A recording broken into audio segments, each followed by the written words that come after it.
The Committee of Finance is hereby called to order. Madam Clerk, may I have a roll call, please? Senator Marvin A. Blyden. Senator Blyden, present. Senator Samuel Carrion. Senator Carrion, present. Senator Dwayne M. DeGraff. Senator DeGraff, present. Senator Donna A. Fred Gregory. Senator Fred Gregory, absent. Senator Javon E. James Sr. Senator James Sr., absent. Senator Janelle K. Seroux. Senator Seroux, absent. Senator Kurt A. Vialet. Here. Senator Vialet, present. Mr. Chair, you have 3 present, 4 absent. Thank you, Madam Clerk. Any correspondence? Yes, Mr. Chair. You may proceed. Correspondence dated August 18th, 2022. Honorable Kurt Vialet, Chairperson, Committee on Finance, Legislature of the Virgin Islands, 3022 Estate Golden Rock, Christiansted, St. Croix, Virgin Islands. Dear Chairperson Vialet, please accept this letter as a formal notice of my absence to today's Committee on Finance meeting, which is scheduled to begin at 11:30 a.m. in the Fritz Lowette's Legislative Conference Room on St. Croix. Please have all circulated documents placed on my desk for immediate review upon my arrival. Thank you for your consideration in this matter. Kindest regards, Donna Fred Gregory, President, 34th Legislature of the Virgin Islands. Please mark Senator Donna Fred Gregory as excused. Mr. Chair, you have 3 present, 3 absent, 1 excused. Thank you. Thank you, Madam Clerk. You may go ahead and read the agenda into the record. The Committee on Finance for Thursday, August 18th, 2022 at 11:30 a.m. in the Fritz E. Lowette's Legislative Conference Room, Christiansted, St. Croix, U.S. Virgin Islands. The Committee on Finance will consider the following bills. Bill number 34-0252, an act amending Title 23, Virgin Islands Code, Chapter 5, Section 455, relating to firearm licenses to increase the time period for the renewal of firearm licenses, to provide for a discount of the renewal fee for senior citizens, and to define the term senior citizen, proposed by Senator Dwayne M. DeGraff. Invited testifiers, Jennifer O'Neill, Director, Office of Management and Budget. Ray Martinez, Commissioner, Virgin Islands Police Department. Bill number 34-0249, an act amending Title 20, Virgin Islands Code, Chapter 37, Section 404, relating to the tariff of automobiles for hire to require annual publication of maximum rates for taxi service, authorize a $1 surcharge for increases in gasoline or other fuels, and direct the Taxicab Commission to conduct a feasibility and impact study on ride-sharing businesses, proposed by Senator Genevieve R. Whitaker. Invited testifiers, Vernice Gumbs, Acting Executive Director, Virgin Islands Taxicab Commission. Samuel Ferdinand, Taxi Driver. Gerard Stephen, Taxi Driver. Alphonse J. Stalliard, Taxi Driver. Bill number 34-0251, an act amending Title II, Chapter 3 of the Virgin Islands Code pertaining to certain benefits of the employees of the legislature, proposed by Senator Genevieve R. Whitaker. Invited testifiers, Kurell A. Sheridan, Executive Director, Legislature of the Virgin Islands. Michael Benjamin, Acting Director, Business and Financial Management, Legislature of the Virgin Islands. Mr. Chair, this concludes the reading of today's agenda. Thank you, Madam Clerk. Good afternoon to the people of the Virgin Islands. Good afternoon, colleagues, and good afternoon to those who will be testifying before us today. Who speaks to bill number 34-0252? Senator DeGraff, you recognize. Yeah. I do, Mr. Chair. Thank you, Mr. Chair.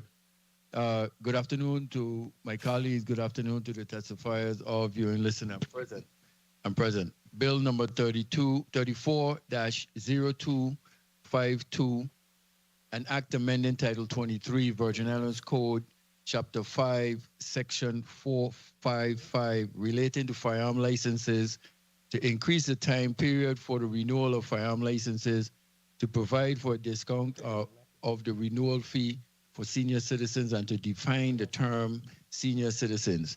Mr. Chair and colleagues, this bill is straightforward.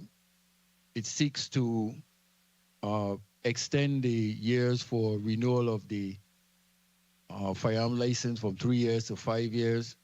It also provides for 25% discount to senior citizens, and senior citizens defined in the bill is from persons 60 years of age and older.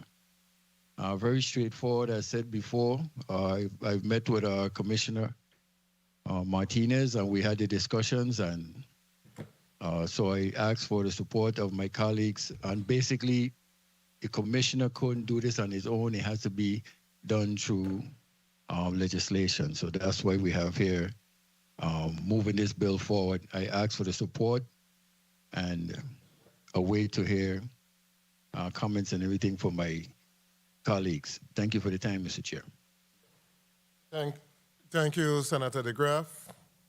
I'm going to ask Madam Clerk to read the two testimonies Commissioner Martinez and Director O'Neill sent.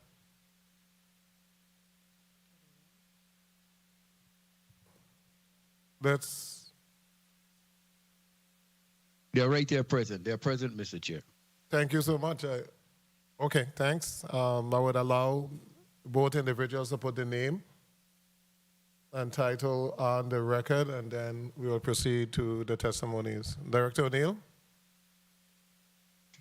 Good afternoon, Jennifer O'Neill, Director, Office of Management and Budget. Commissioner Martinez. Good afternoon, Ray A. Martinez, Police Commissioner. Thank you so much. Let's begin with Director O'Neill.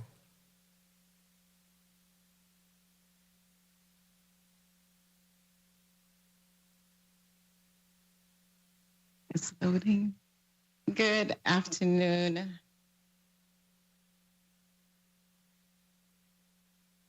Chairman Kurt Vialet and other members of the Committee on Finance of the 34th Legislature of the U.S. Virgin Islands, other senators present, and members of the listening and viewing audience.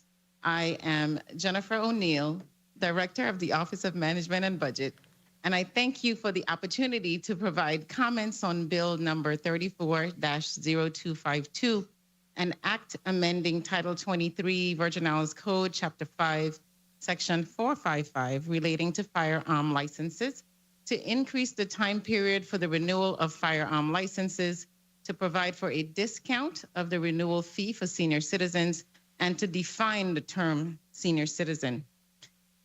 VIPD's Commissioner Ray Martinez has shared with me his testimony, which speaks to the amounts collected on an annual basis from firearm licenses.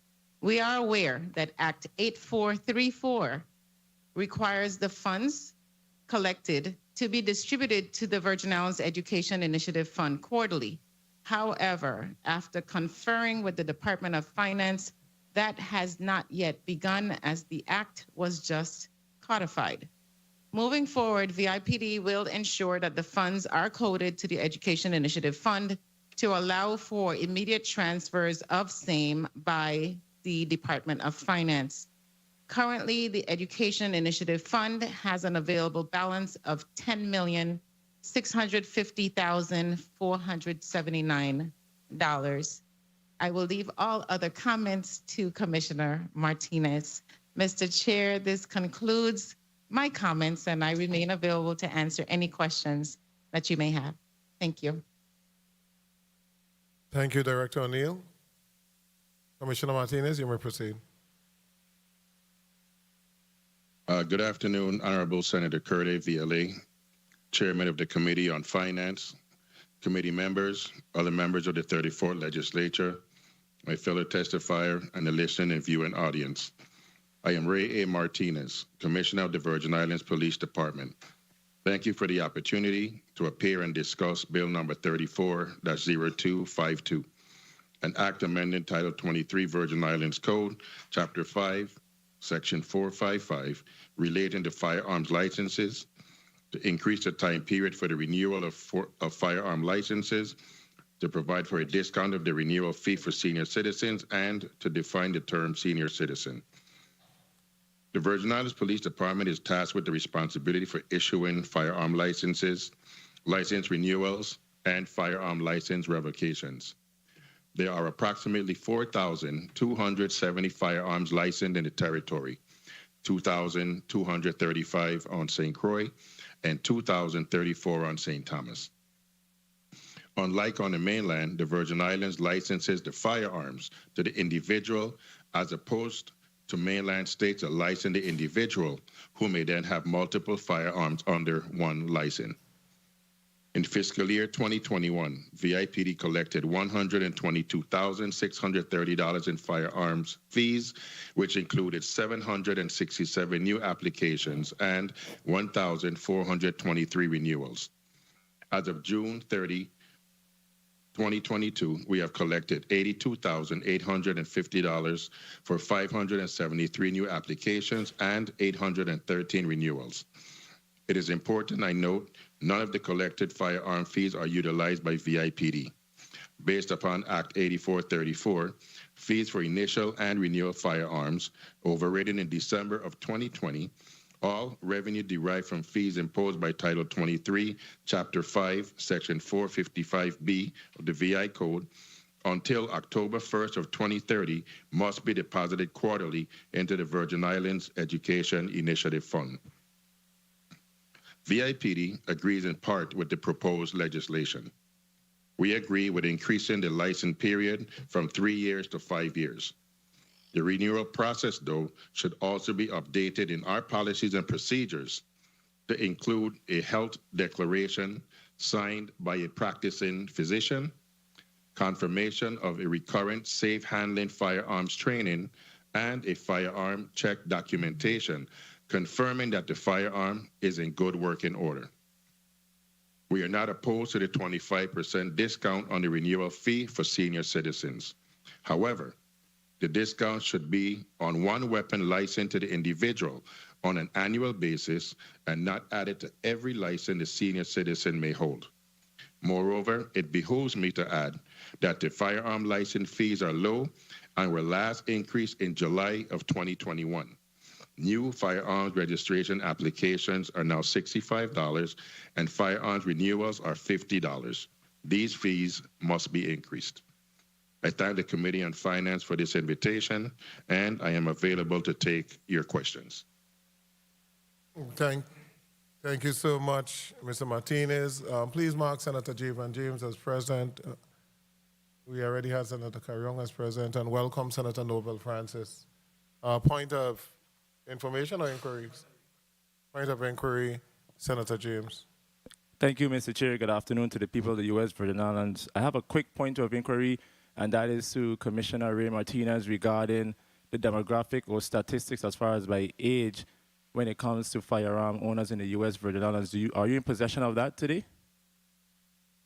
I'm not in possession of that, Senator, but in the previous demographics we've looked at, the majority of firearm holders are between the ages of 38 years old and 48 years old. Thank you, Mr. Chair, for the time. Thank you, Senator James. Senator, let's go to a 4-minute. Colleague, Senator Blyden, you recognize. Thank you, Mr. Chair. Good afternoon, Commissioner Martinez and Director O'Neill, and thank you for your testimonies. In respect to Bill number 34.0252,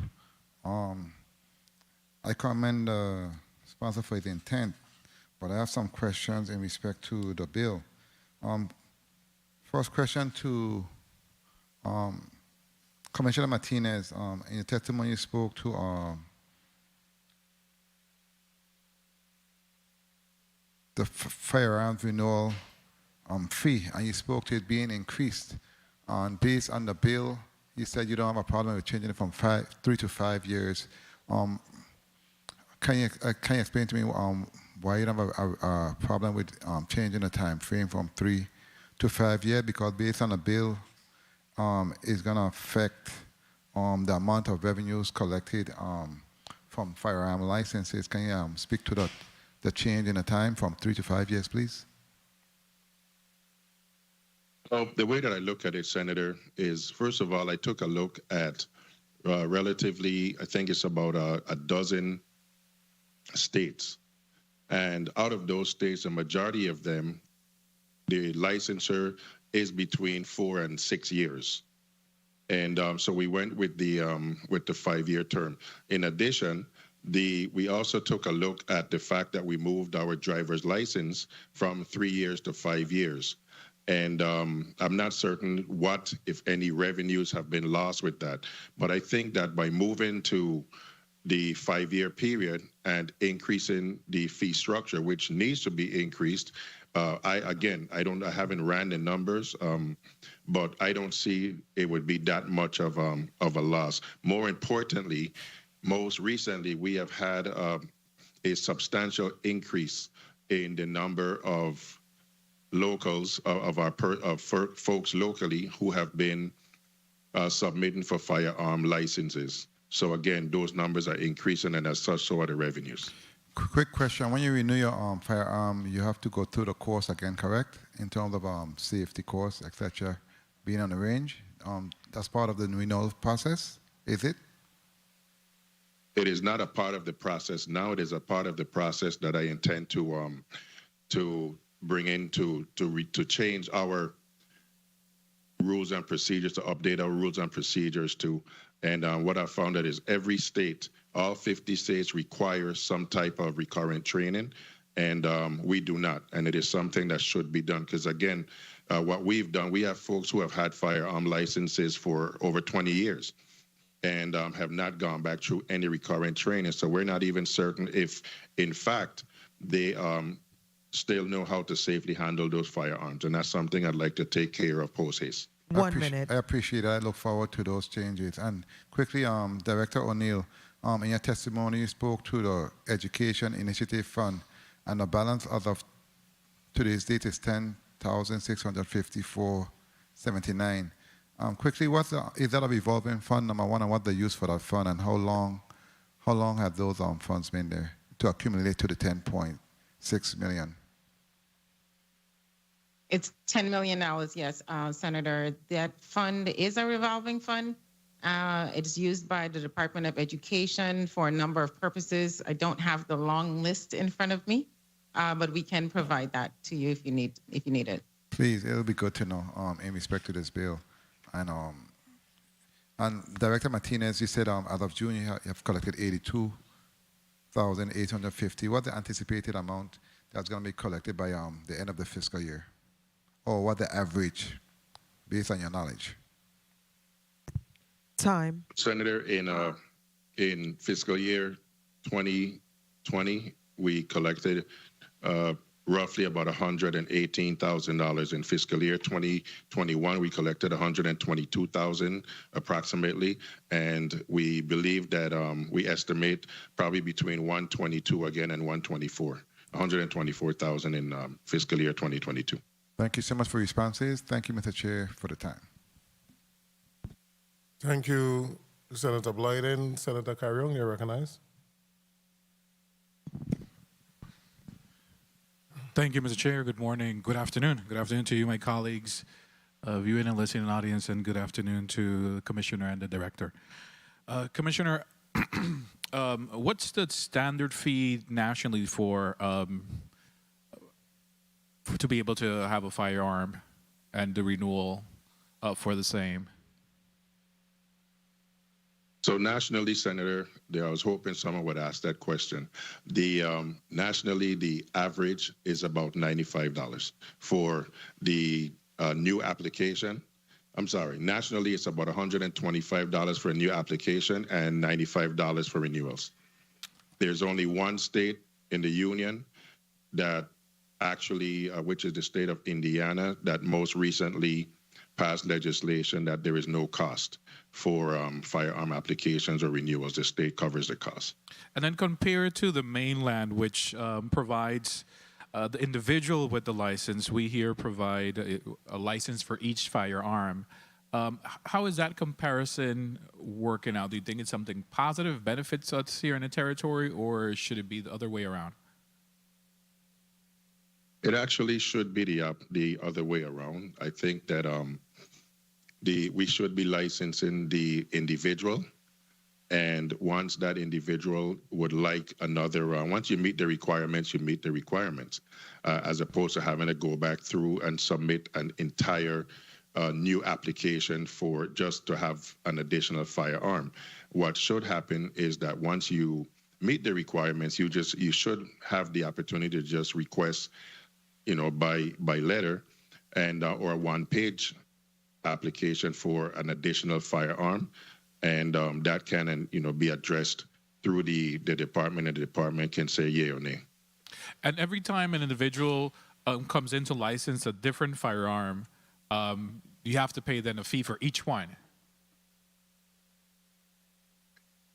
You should be, yes. You should be. Is that the practice currently? Yes. Okay. We have not. We have the practice has. So what has occurred over the years is that some firearm supervisors have charged and others have not. We're trying to streamline that as we speak. I am of the opinion that we should not be charging you an additional application because the individual is already licensed. So what I have done since I've been in this seat is just approve the individual for the additional firearm once they meet the requirements. Are there any limitations of how many? Individual. I'm sorry. I'm sorry, Senator. You could go ahead, continue. 1 minute. No, I said, but in the past, I do know of individuals who have paid more than have paid for additional firearms. Do you have any recommendations other than the 12% discount for senior citizen? What would be the amount that you recommend? Well, statutorily, the statute provides that the VIPD can make recommendations to raise the fees up to 100%, and I think that that's what it should be. Our fee should be raised up to 100%. Anything over that, we would have to come to the legislature for approval. And I think that right now, where we're looking at fees of $65 for the initial application, I think that should be raised to at least $125, and the renewal fee should be raised to $100. And again, the key to all of this as well is to place those 3 requirements as well through our internal policies and procedures. You need to come with a physician's notice indicating that you are fit for the firearm. The firearm should be in working order, and you need recurrent training. Thank you. I remember reading, I think it was in Virginia School 23, Mr. Chair, just if I conclude. Virginia Code 23, subsection 455, subsection B, that really speaks and says that it's 75 shall be $75 and the renewal fee should be $150. But you're presenting a different amount that you guys currently are abiding by. Correct. The fees that we now charge are 65 and 50. But are you aware then of the code 23, subsection 455, that says that section B, the initial fee for a license under section 454 of this chapter shall be $75, and the license may be renewed every 3 years for a fee of $150. I am now, Senator. All right, very well. Thank you, Mr. Chair. Thank you, Senator Carrion. Mr. Martinez, are you literally saying that we need to comprehensively address this particular section? Yes. Okay, thank you. Yes, Senator. Point of And inquiry, more Senator Blyden. importantly, No, go ahead, and Commissioner. more, if I may, Senator. Yes, go ahead. And if I may, Senator, if I may, the comprehensively address it, yes, and also the fact that the while I respect the body's position to have moved these monies to go to the educational fund, those monies need to be returned to VIPD, where we can utilize it to upgrade the Firearms Bureau, especially in digitizing the system. Our system is still manual. If there is a particular need to digitize that section and you have a cost, you just need to let us know exactly what it is. I don't see why we won't be able to provide X amount of monies to actually do that. So that shouldn't be an issue.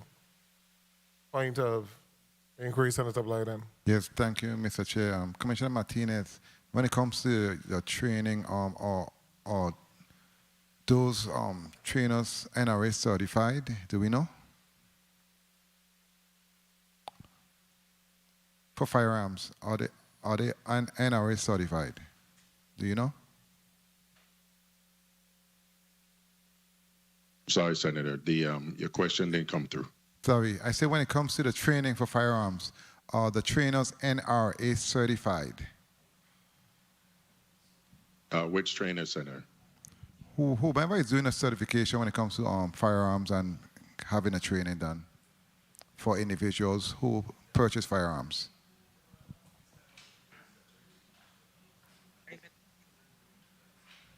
Well, I can only, the businesses, there are a number of businesses that are certified through the ATF to provide that type of training. Some of them are in fact, and most of them are in fact, as I understand, they are in fact certified by the NRA. As far as the VIPD's trainers, our trainers are certified on the law enforcement side as well. Okay, thank you so much. Thank you, Mr. Chair. Thank you so much, Senator Blyden. You had a point, Senator James? Point of information, Senator James. Thank you, Mr. Chair, for the point of information. It's very important that we place facts on the record. I have the utmost respect for Commissioner Ray Martinez, but the funds used to go directly to the general fund. And as a result of the passage of Act 8434, sponsored by the Office of Senator Javon James, it is going to the Virgin Islands Education Initiative Fund. And even though we have $10 million in there, these funds are used specifically for curriculum, books, purchase of supplies for our CTEC students, not just for St. Croix, but on the island of St. Thomas, so they don't have to be running down the commissioner. They know for sure that they have a cushion there, so if they need to buy any supplies, welding materials, or whatever the case may be, it is there. So it was never to the to the VIPD, it was to the general fund. Thank you, Mr. Chair, for the time. Thank you so much, Senator James. Let's go next to Senator Williker's not here. It's your turn, Senator James. You're up. You're up. You're recognized. Yes, thank you, Mr. Chair, for the time. Good afternoon, colleagues. I have no problem with any legislation that will provide a discount for our veterans or our seniors. I have no problem with that. However, as we speak about increasing the time from 3 years to 5 years, I want to make a decision based off of data and not based off of the pulse of the people. So I'm asking Commissioner Ray Martinez to provide to this committee or to the sponsor of the measure so he can share with us the breakdown. Just the other day, we saw the breakdown of the early voting turnout by age and demographics. I would like to see that so we make that decision is an informed decision based off of data, because I want to know if it's going to have a great impact on the funds that will go towards CTEC. And it's not just a St. Croix bill. It's a territorial bill that benefits the Raphael O. Whitley Skills Center and the St. Croix Educational Complex Vocational or CTEC program. As far as Title 23, Chapter 5, Section 455, Paragraph B, the last time I checked, the word shall mean you should do it, but I guess the law is not being followed right now, and I know that you have the discretion based on what you said. You can be able to mark up by 100% or something of that nature. I'm not sure if the VI code should put in place a monetary value as far as what the cost may be, or to give you that flexibility, but if the law says shall be $75, I don't see why we're going lower than that. Well, my argument today is just data. I have no problem with the issue with the 25% for our senior citizens. My only issue with the bill is moving it from 3 years to 5 years. And I heard conversations today based on Commissioner Ray Martinez and my colleague inquiring about the need to increase the fee. I remember when I first came in the 33rd Legislature of the Virgin Islands, I brought an amendment to increase the fee. And a popular guy who I always call on the radio said, what a mumu increasing the fee for? So I guess whoever bring the bill gonna be the mumu too. So we try to do things and individuals fight we down. So I want to see who gonna be the mumu to increase that. But as far as the 3 years to 5 years, I cannot agree to that. But when it comes to the percentage for what you might call it, the senior citizens, I would gladly support that. So, like I said, my decision today will be based off of data, not emotions. I love my seniors, so anything to do with giving a senior citizen a discount, I have no problem with that. According to them, that's the biggest voting block, right? Yeah, biggest voting block. But let's not play with the value of education when it comes to funding our youth. We like to come on the Senate floor and say the youth is this, the youth is that. 1 minute. But look at the status of the CTEC school. Go down there. It hurts my heart when I go down there and individuals begging me for donation because they need welding materials, they need this, but we bragging, we get $10 million in the Virgin Islands Education Initiative Fund. Yeah, the youth are the future of this territory. Do not mess with the 3 years or the 5 years. And I want to see what be the moment to increase the fee. Thank you, Mr. Chair, for the time. Thank you so much, Senator James. Senator Francis, you're up. Thank you very much, Mr. Chair. Good morning. Good afternoon to you. Good afternoon to the listening and viewing audience. Good afternoon, Central staff. Good afternoon to the King in the house. Good afternoon to the people of the Virgin Islands. So, I am in general support of this measure, certainly to give our seniors a discount and also to move from 3 to 5 years. That come with a little bit of reservations in terms of whether or not there'll be a cost association with the extension of the time for the increase, because what we're doing now is taking away somewhat from the coffers of the government of the Virgin Islands if we don't have a cost association with the increase of fees.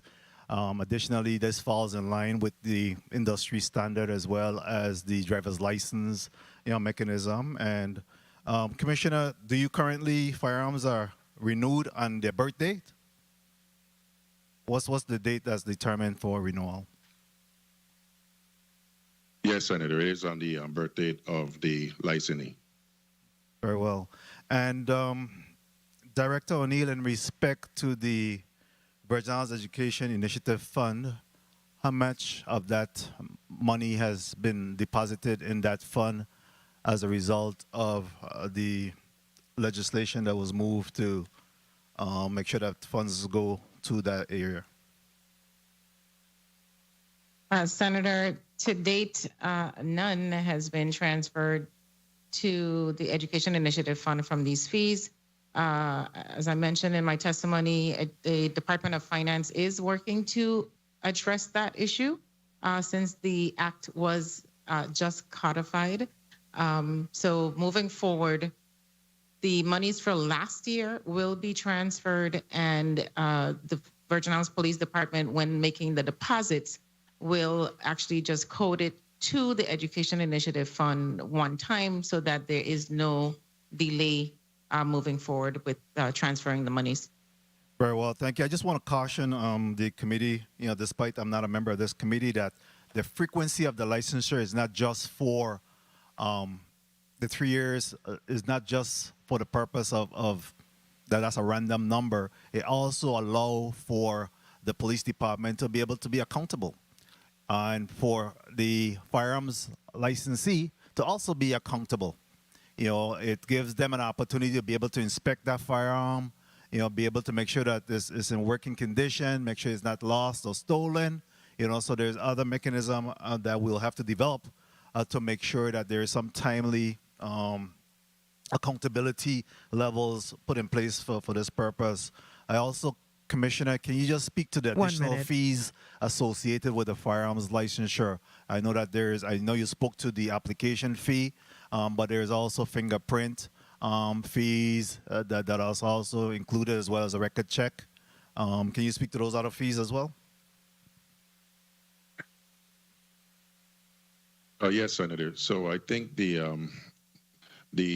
fingerprint fee is roughly, and I don't want to misquote it, I think off the top of my head it's $35 or $40. The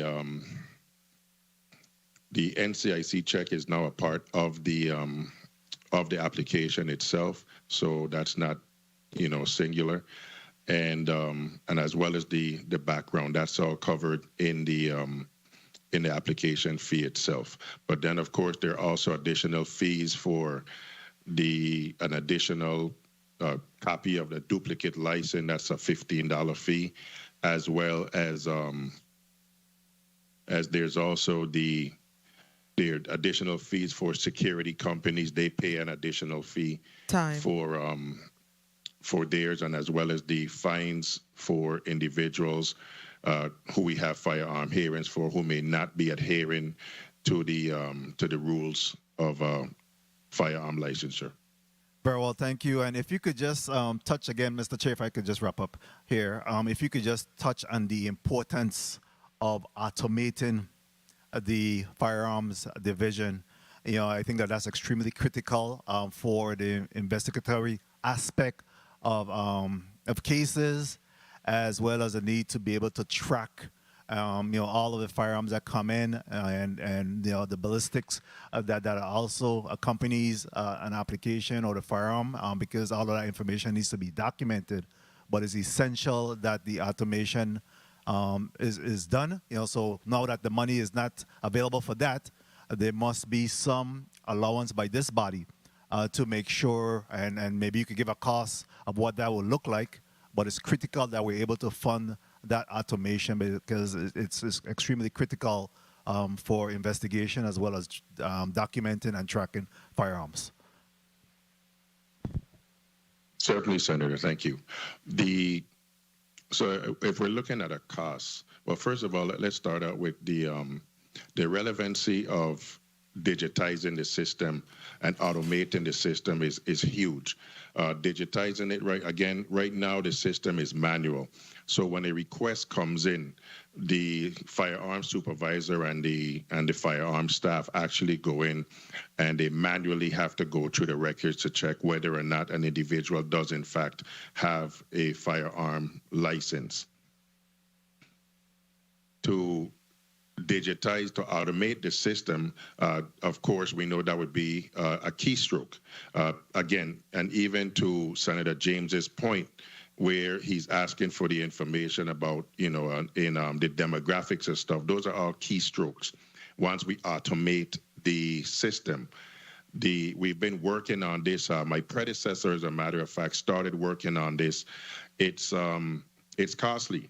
We're talking about because one of the things we have to do is we cannot, unless even if the individual is deceased for a certain amount of years going back, we still can't destroy those firearm records.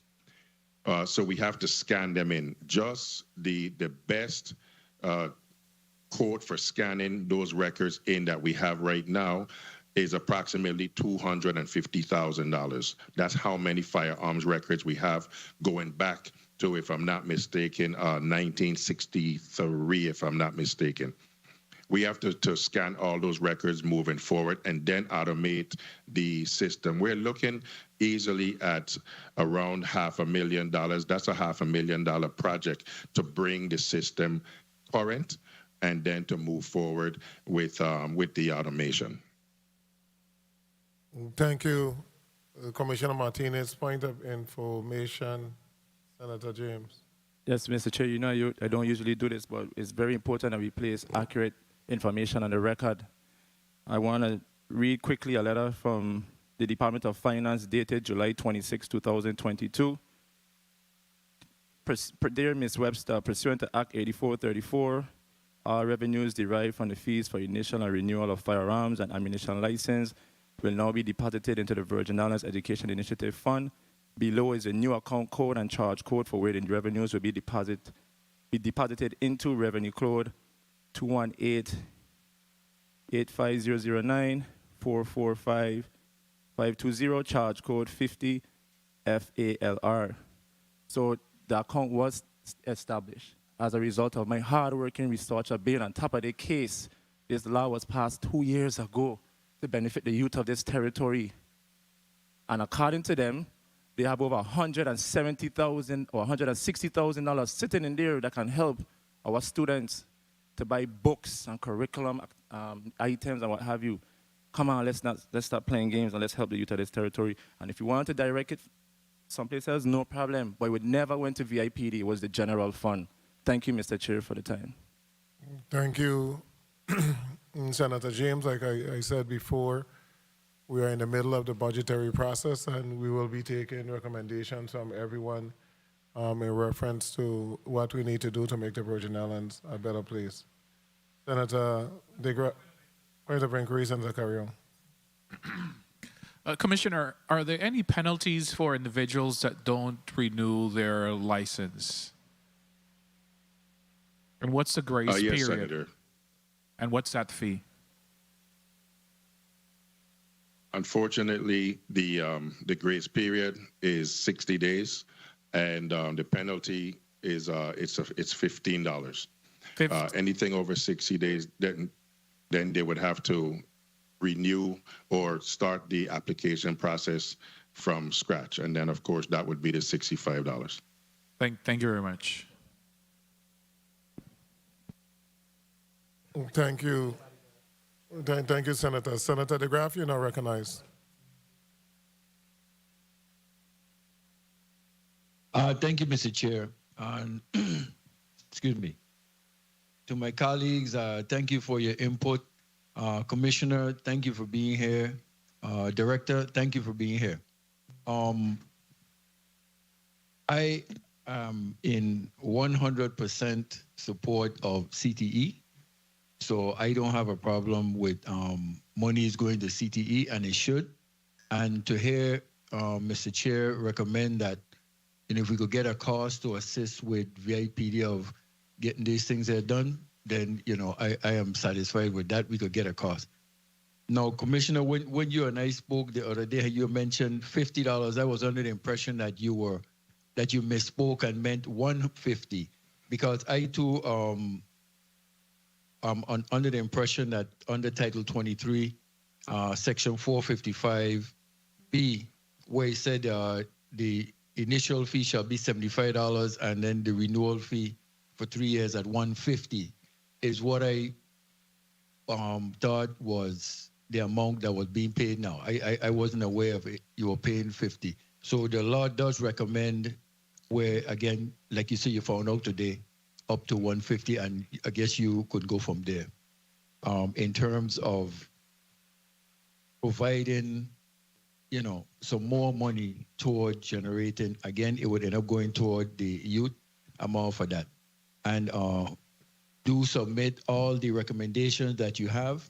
I am willing to add this in. We can add in those recommendations and make the bill even more powerful and more conducive. But a switch even from 3 years to 5 years for birthday doesn't mean that only 5 years from now, 5 years out, we would collect everyone's birthday that fall every year. It would work based on that. So my birthday was set to be 3 years and then your 2 years. So it would have a constant input or influx of funds. So the 3 years to 5 years of the same thing like how we did with the driver's license. But again, the input that was put out here was great input. And in regards to the seniors for the data that we could check on, Commissioner, we check from 60 years old and up, and then we go from there.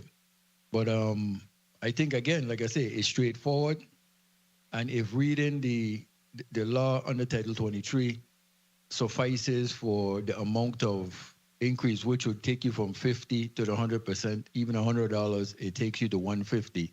So I think that probably would suffice for that. But to my colleagues, not to beat a dead horse and make anything stretch out, I stand in support of the youth. We always have CTE. I'm a product of what is CTE, or vocational education. 1 minute. And also one entity in this community as an age community that is always kicked to the side, and not on my watch, is the seniors. And I'm going to stand for taking any senior to the side and making them any less. They have paid their dues, and they deserve every discount that they could get, and I will support any discount for a senior any day. So again, we may have our differences, but it's to agree to disagree and to come and make this bill a better bill. So, Mr. Chair, I'm asking my colleagues to support Bill number 34-0252. We could move it forward, put in the amendments, fix it, and keep moving. And then while we wait to hear from the commissioner and getting those numbers that we could look at funding what it is you need. I stand in support of that. So thank you for the time to my colleague. Thank you for the time, Mr. Chair. Thank you, Senator DeGraff. Commissioner, you are aware that the fee is $75 for the initial license fee, and so and $150 for renewal? It was not, Senator. Okay, and hence your department is still charging $60, right? $60 for the initial license? 65, Senator. That's 65, correct. okay. We're trying to find out exactly when this was changed. I am not sure exactly when it was changed, but the fee is actually $75 and $150 for renewal. There is a change in how much the government would collect. If you have 2 renewals, that will encompass 10 years at $150 each, that would be $300. If you stay with the old policy, in 9 years, it would be 3 renewals and you'll collect $450. So there is a marked difference in, it's like a 50% less you're going to be collecting if you move to 5 years. I agree that this particular section, when it comes to renewal, you need to include language that speaks about training, mental stability, and all of those different issues. We should not in any way be tinkering with provisions that deal with gun licensure or guns in the Virgin Islands unless it is to strengthen the laws to make sure that we're able to verify that anybody that owns a gun understand clearly how to operate that weapon and is mentally stable. So my personal belief is that this whole section need to be revamped. A meeting should be held with the proponent of the bill and the Department of Public Safety, and additional provisions should be included. This committee will take a 2-minute recess.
The Committee of Finance is back on the record.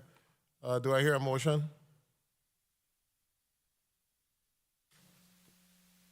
Motion. Motion, Senator DeGraff. Thank you, Mr. Chair. After further discussion, we will address this bill and get together, make amendments, and we will fix it. But right now, I move to hold in committee. I move Bill number 34-0252, an act amending Title 23, Virgin Islands Code, Chapter 5, Section 455, related to firearm licenses, to increase the time period for renewal of firearm licenses, to provide for a discount of the renewal fee for senior citizens, and to define the term senior citizen, be held in this committee, revised and brought back in this committee, hopefully before this term is out. I so move. Second. Second. What a motion. Yes. But the overall motion is to hold the bill in this committee. Motion made by Senator DeGraff, seconded by everyone. Roll call. Erroneous banging of the gavel. Roll call. Senator Marvin A. Blyden. Senator Blyden, yay. Senator Samuel Carrion. Senator Carrion, yay. Senator Dwayne M. DeGraff. Yes. Senator DeGraff, yay. Senator Donna A. Fred Gregory. Senator Fred Gregory, absent. Senator Javon E. James Sr. Senator James Sr., yay. Senator Janelle K. Serow. Senator Serow, absent. Senator Kurt A. Vialet. Yes. Senator Vialet, yay. Mr. Chair, you have 5 yays, 2 absent. Thank you, Madam Clerk. Bill number 34-0252, an act amending Title 23, Virgin Islands Code, Chapter 5, Section 455, relating to firearm licenses, to increase the time period for the renewal of firearm licenses, to provide for a discount of the renewal fee for senior citizens, and to define the term senior citizen, will be held in the Committee of Finance at the call of the chair. Madam Clerk, next item on the agenda.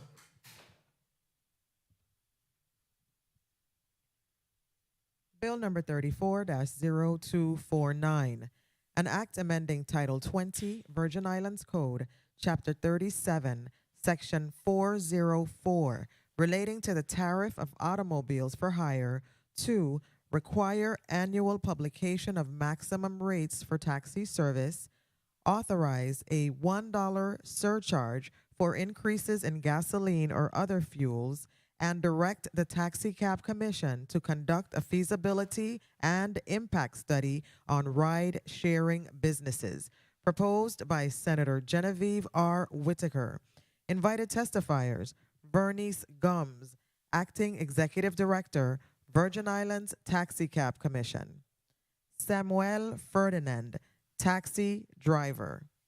Gerard Stephen, Taxi Driver. Alphonse J. Stalliard, Taxi Driver.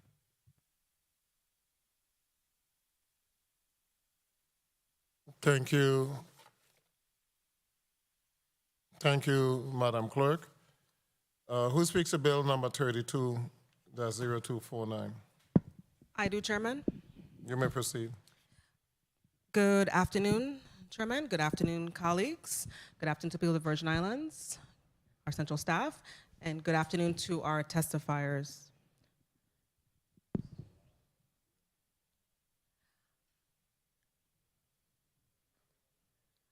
I am before you today with the hopes of passing bill number 34-0249 to support our taxi cab operators, to address the looming gas prices, but also to address the longstanding issues of the Taxicab Commission regularly increasing the tariffs for our taxi cab operators. We know that in terms of this matter, oil prices have inevitably spiked as a result of the political turmoil. We know that there's issues at the pump, what experienced, of course, by our taxi cab operators as well as the public in general. And so it's a really crucial time that our taxi drivers, many of whom following the storms and certainly stepped up and providing transportation support to our people, and to ensure that they receive the support necessary to support even certainly our cruise ship and to our tour industry. And while I understand that the nature of the concerns also about, and I also hear concerns about the consideration of rideshare, I, for one, know that it's important for us to do feasibility studies, but the biggest thing we always have to ensure that we're protecting our local people in the context of any direction that we go in that direction. I want to thank the two gentlemen who are, and also we also have an additional individual joining us, St. Thomas. I want to really thank them for, and that's Mr. Samuel Ferdinand, Gerard Stephen, and Alpha Stalliard for their testimonies today. And just not them, and also all the other taxi operators who've reached out to me. I really appreciate that, many of them, because I also attended a town hall meetings that was conducted by the commission. And this is an example of an important measure impacting rules and regulations for our taxi cab industry. So colleagues, I bring this, and I ask for your support, I bring this measure forward and certainly welcome any necessary changes to be made. I wanted this time to also provide the fact that I will be also offering an amendment to this measure. And my basic intent and summation of the bill is, for one, on a regular interval schedule, at least every 3 years, the Taxicab Commission should in fact increase the tariff rates, and on a regular basis be in the business of understanding the state of our economy in the context of what is taking place, whether gas prices and different economic concerns. Also, as I indicated, a feasibility study on the rideshare. I hear the interest in the Uber and the Lyft and the like. At the same time, we have to understand the fact that we have to do our best to balance local economic development, and that comes by way of support for our people. And so I thank you, and I hope, and colleagues, I ask for your support in moving this measure forward. Thank you, Mr. Chairman. Thank you, Senator Whitaker. Have you circulated the amendments?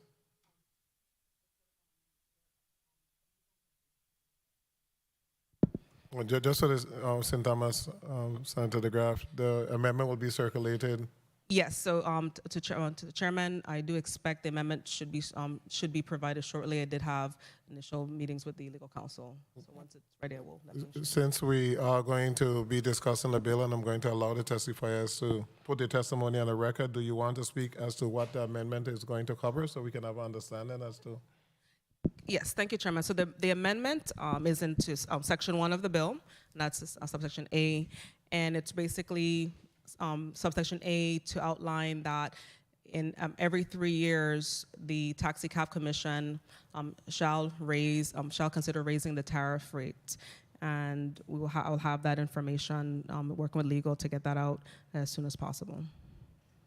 Okay, thank you so much. I would recommend that you don't use the word raise and you use the word evaluate, because it could stay the same, it could go up, you don't know what the conditions are going to be at that particular time, but it might be either way. So if you utilize the word evaluate instead of raise.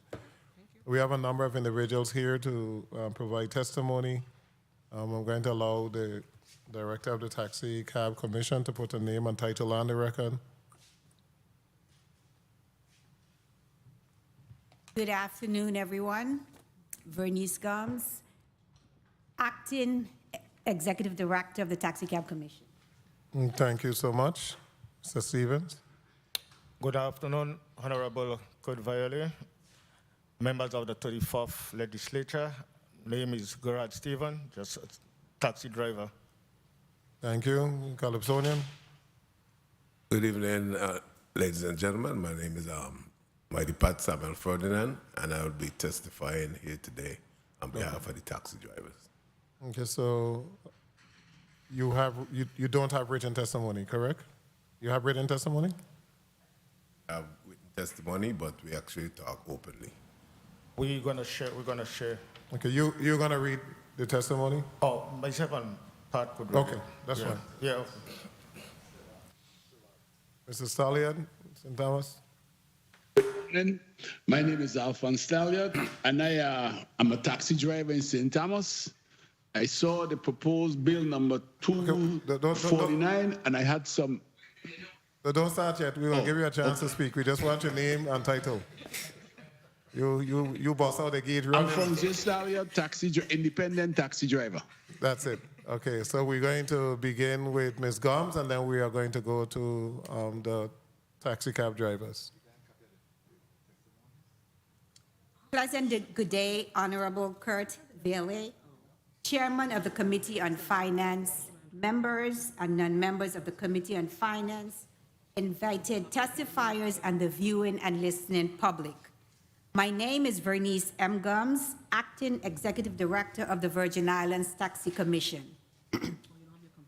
I have been invited to provide testimony on Bill number 34-0249, an act amending Title 20 Virgin Islands Code, Chapter 37, Section 404, relating to the tariff of automobiles for hire to require annual publication of maximum rates for taxi service, authorize a $1 surcharge for increases in gasoline or other fuels, and direct the Taxi Commission to conduct a feasibility and impact study on ride-sharing business. Specifically, I will focus on the following areas: support or opposition of the proposed legislation, advantages and/or disadvantages of passing the bill, economic impact, economic analysis of the proposed legislation, recommendations to the bill. While I have not been able to devote quality time in sharing the contents of the bill before us with our board members, nor receiving their thoughts and concerns, was mainly in part due to the short notice of this committee hearing and preparing for budget hearings. What I will share with you is from the perspective of our automobile for hire operators whom we serve. Section 1A. As a result of the town hall meetings that were held on St. Croix, St. Thomas, and St. John during the month of May, on June 29, 2022, the board voted for an overall increase of the current tariff by 50%. The current tariff was last updated in 2005. In addition, they also voted to revisit the tariff every 3 years. Personally, I don't believe legislation should dictate the frequency in which the tariff should be revisited.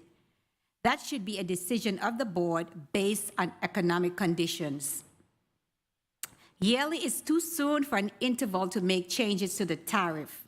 By the time the tariff is revised, if at all, it will be time for it to be revisited again, and those persons who utilize the service could become frustrated. The updated tariff was delivered to the print shop of the Department of Property and Procurement for layout on or about late July, has been returned for proofing and resubmitted to the print shop with minor changes. We are awaiting the final draft for proofing, production, and distribution. B, with a 50% increase to include all destinations and incidentals on the official tariff, there is no need for a surcharge of any kind. Taxicab service in the Virgin Islands of the United States is meterless. As it stands, we receive complaints too often about overcharging, let alone adding a surcharge for fuel that can possibly fluctuate several times during any given year, causing total chaos to the ridership and a situation that would be quite difficult to monitor and regulate. C, I do not see any problem with the language in this section. It is updated verbiage to the existing language in Title 20 of the Virgin Islands Code, Section 404. D, here again, I have no concerns pertaining to this updated verbiage. It provides clarity as to how disputes between the taxi operator and the passengers should be handled. In addition, what I would like to request is to replace the title Taxi Inspector with the title Taxi Enforcement Officers wherever it appears in the Virgin Islands Code, including but not limited to Title 3 of the VIC, Section 274, Title 5 VIC, Section 3561, and Title 20 VIC, Section 401, et sequence. Our taxi enforcement officers are post-certified peace officers. Performing random inspections is simply part of their job. Section 2. As I attempt to digest the contents of this section, it brings me back to the town halls that were recently held. The recommendations and comments from our automobile for hire operators and a tariff increase which could have very well priced the industry out of reach, especially for our local residents. We should always be careful what we ask for. It could make or break you. Taxis have been a part of the transportation system since the early 17th century in the form of horse-drawn hackney carriage for hire in Paris and London, and from there it developed into a multi-billion industry worldwide. Ride-sharing is a way for multiple riders to get to where they're going by sharing a single vehicle like a car or van that's going in their direction. This vehicle makes multiple stops along a route to pick up and drop off passengers, reducing the need for multiple cars on the road. Now take a look at the current platform of taxi service offered in the Virgin Islands of the United States, which has existed for a number of years and which continues to exist. From passenger cars to vans and the addition of the vehicle commonly called a safari. Is a platform the true definition of taxi service, or is it actually a pricey ride-sharing service? Ride-sharing is literally the process in which a rider shares a vehicle with other riders. In the past, the Taxi Commission only approved passenger cars as taxis. Then you were required to submit an application to increase your capacity size to a minivan. Eventually, the capacity increase extended to full-size vans. And as the years went by, came the safari. There was a time when persons requesting to register a safari as a taxi were denied by the Taxi Commission. The roads in the Virgin Islands of the United States were never built for a vehicle the size of larger safaris in mind. Nevertheless, the denied applicant would find his or way to the legislature complaining about the denial. Then sadly, politics played its way. The rest is history. So I present to you today, is it a taxi service or ride sharing? What is our platform? Uber was the first ride-hailing app on the market, launching in 2009 with an app for iOS and Android. Uber and Lyft have created a competition for taxi companies with their state-of-the-art capabilities and easier accessibility. Ever since the rise of ride-sharing companies, Uber and Lyft taxi services have been on the decline. Is it worth owning a taxi medallion when within our territory, as I speak here today, there are limousines or what has been allowed to be registered as limousines operating taxi service in disguise? The definition of a limousine is a large, luxurious automobile, especially one driven by a chauffeur who is separated from the passengers by a partition. Does this vehicle comply with the definition of a limousine? The license plate reads, and I quote, Limo 4, dropping passengers off at the Cyril E. King Airport on St. Thomas. There is no consistency regarding automobiles for hire. Isn't a limousine a luxurious automobile for hire? Aren't they supposed to pick up prearranged passengers at a cost? On November 19, 2014, the legislature passed Bill number 29-0377, which was signed into law on December 14, 2014, Act number 7451. I would like to bring your attention to Section 2 and Section 3 of said bill. Section 2, Title 20 of VIC Section 401 is amended by designating the existence of Section H as I and inserting a new subsection H to read as follows. H, limousines are not considered automobiles for hire and are exempt from the jurisdiction or application of any rules and regulations implemented by the Virgin Islands Taxicab Commission. Section 3, limousine service providers are exempt from complying with the provisions of any franchise agreements granted to taxi service providers at the Virgin Islands Marine Terminal or airport and has the right to transport passengers to and from any airport or marine terminal in the Virgin Islands. So, if they are not an automobile for hire, then what are they? It is quite clear that Section 2 of Act number 7451 is inconsistent with the definition, and Section 3 is an abomination to those taxi organizations who operate the franchises at the marine and airport facilities of the Virgin Islands Port Authority for a fee. This ongoing situation of some of this and some of that is destroying the value of taxi medallions in our territory, for which some owners have paid as high as 60 grand. Automobiles for hire, by definition, are inclusive of taxis, limousines, tour operators, and ride-sharing services, all of which should be under the jurisdiction of the Virgin Islands Taxicab Commission. I welcome the study of ride-sharing in the territory, which will have its unique flavor on St. Croix, St. Thomas, and St. John. However, what is the true motive behind this study?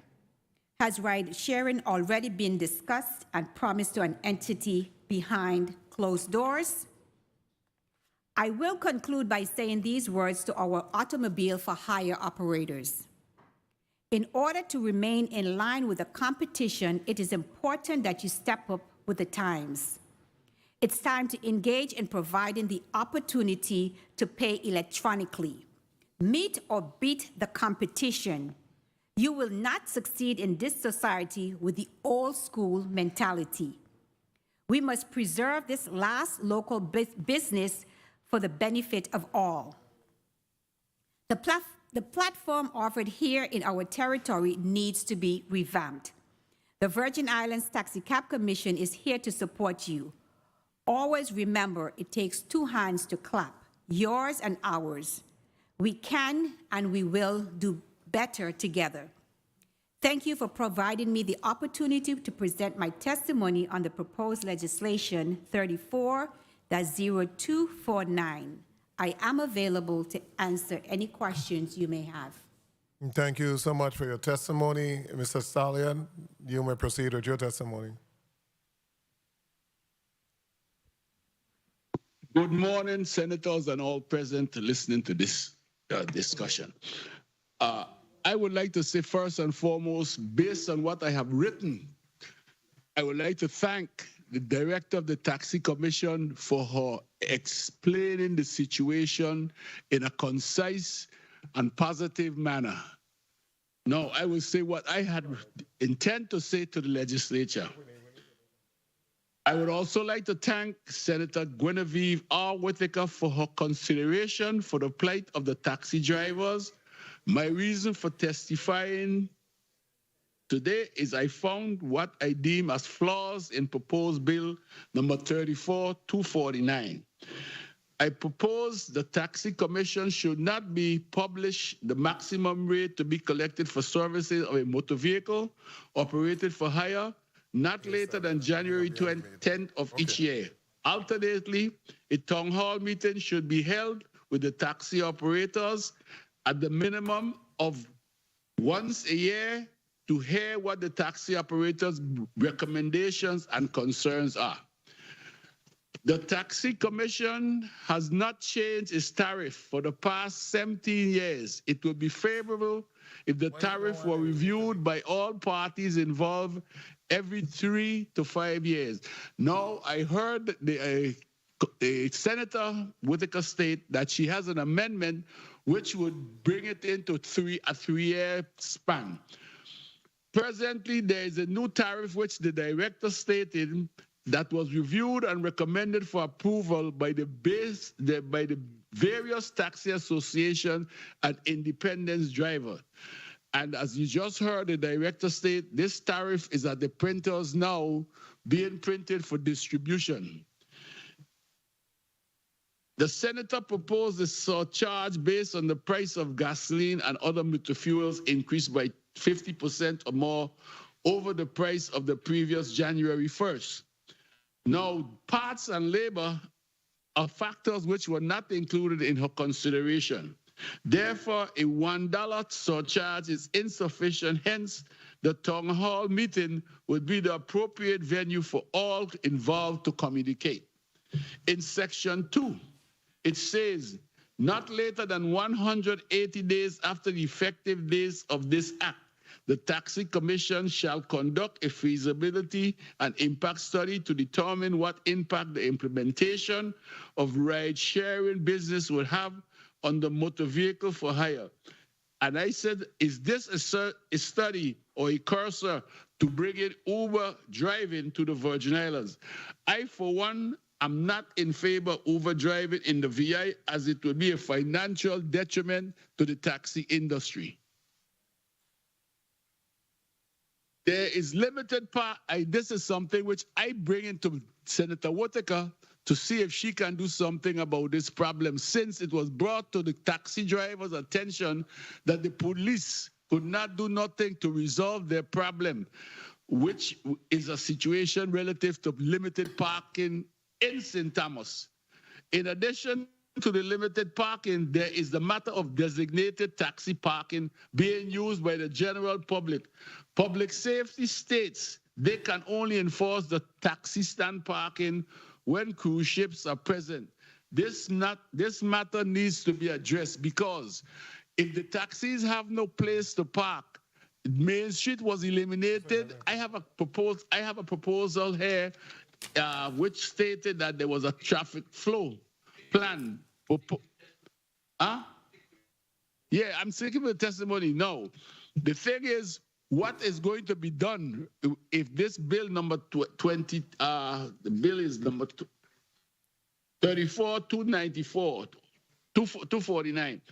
I would ask her to put an amendment in there to give the public safety the authority to make sure that the licensed taxi stand is available to taxis when, not only when cruise ships are in town, but during the day when they need to function. Because they are hotel guests, they are local citizens that come to the taxi stand for a taxi, and they have taxis have no place to park their cars during the day. And the one taxi stand that is functioning now is, I think, the one on the waterfront by Rolex and Banco Popular. And the police have a tremendous job moving cars out of blocking the street from being clustered with people parking and the taxi, the Vic Safaris cannot get parking, and they have to park in the street. So this is something which she needs to look in as a senator and put in something feasible that the public safety can enforce. Okay, Mr. Stanley. I am thankful for this time allocated to me, and if the senators have any question to ask, I will do my best to answer any questions they may have. Thank you. Thank you, Mr. Salian. Mr. Stevens? Good morning again, senators. Good morning to the listening public. So Gerard Stevens, sorry.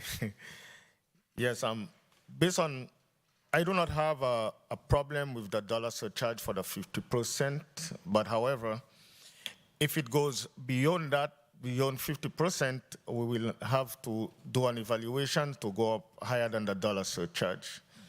Okay, so those are some of the reasons that we want to justify the 50% raise that we are getting on what the director says, that on the new tariff, okay, because like he stated, we haven't gotten a raise for the past 17 years, okay, and we are basically making the same money when gas was $2.59, and when gas goes up to $6, we're charging the same fare for that, okay?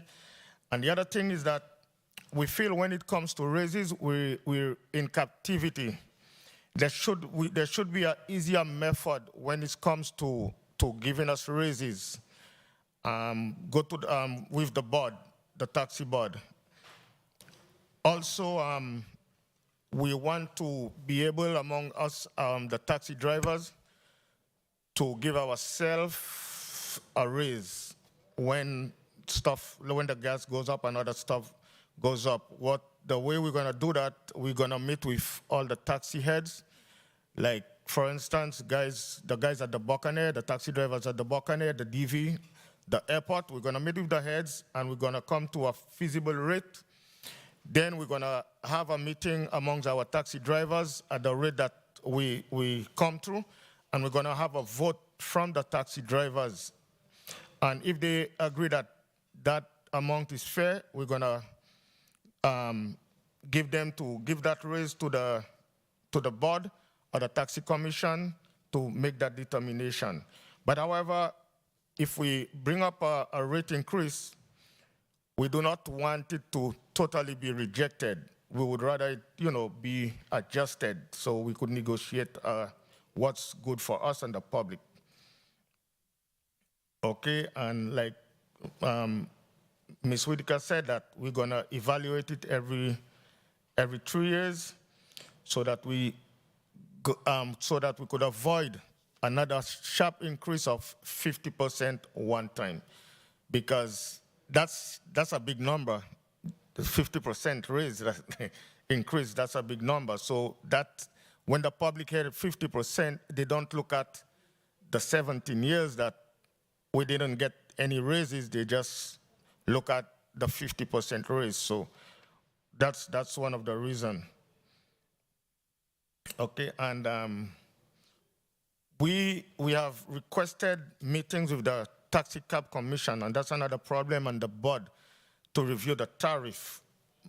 But over the past 17 years, and that wasn't feasible until Ms. Smith came, and she had the town hall meeting, which I think was very good. So we need to at least have town hall meetings or a meeting with the commission, with the taxi commission, at least every 3 months. That's 4 times a year. Okay, and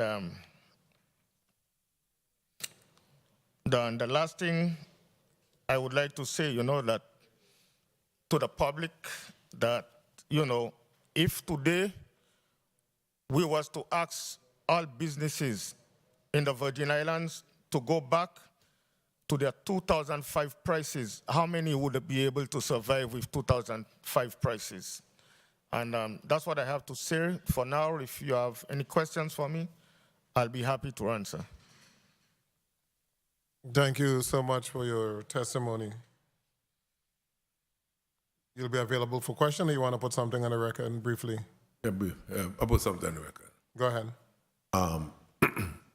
Good evening. My name is Samuel Ferdinand. My depart. Greetings to everybody. What I have to say is simple.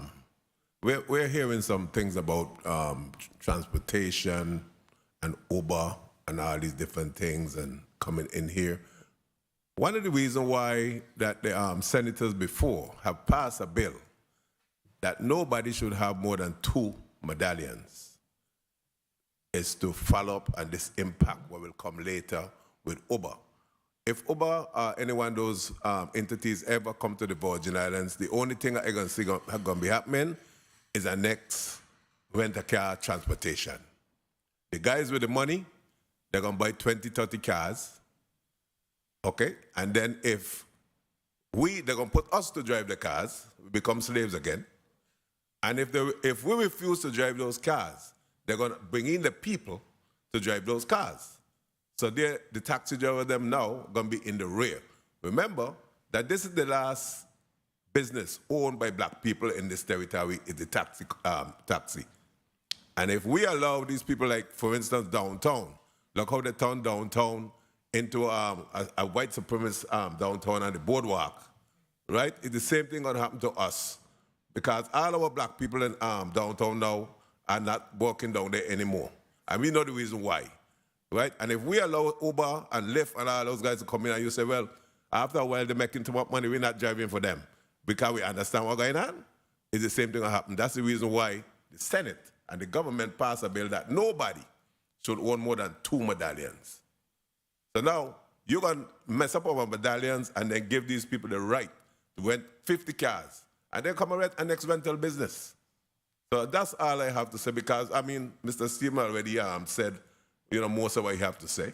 And number one, if we had already get a bill passed for the 50%, we won't be here talking about $1. So the question is, when we going to get that bill passed that we could get the 50% raise, that we shouldn't be here talking about $1 right now? That's another question. Ain't got nobody here could say when we get a bill passed. Because remember, the lady who bring up the bill, she's not here anymore. You understand what I'm saying? And I don't think that Ms. Gumbs is powerful enough to follow up this bill. You understand?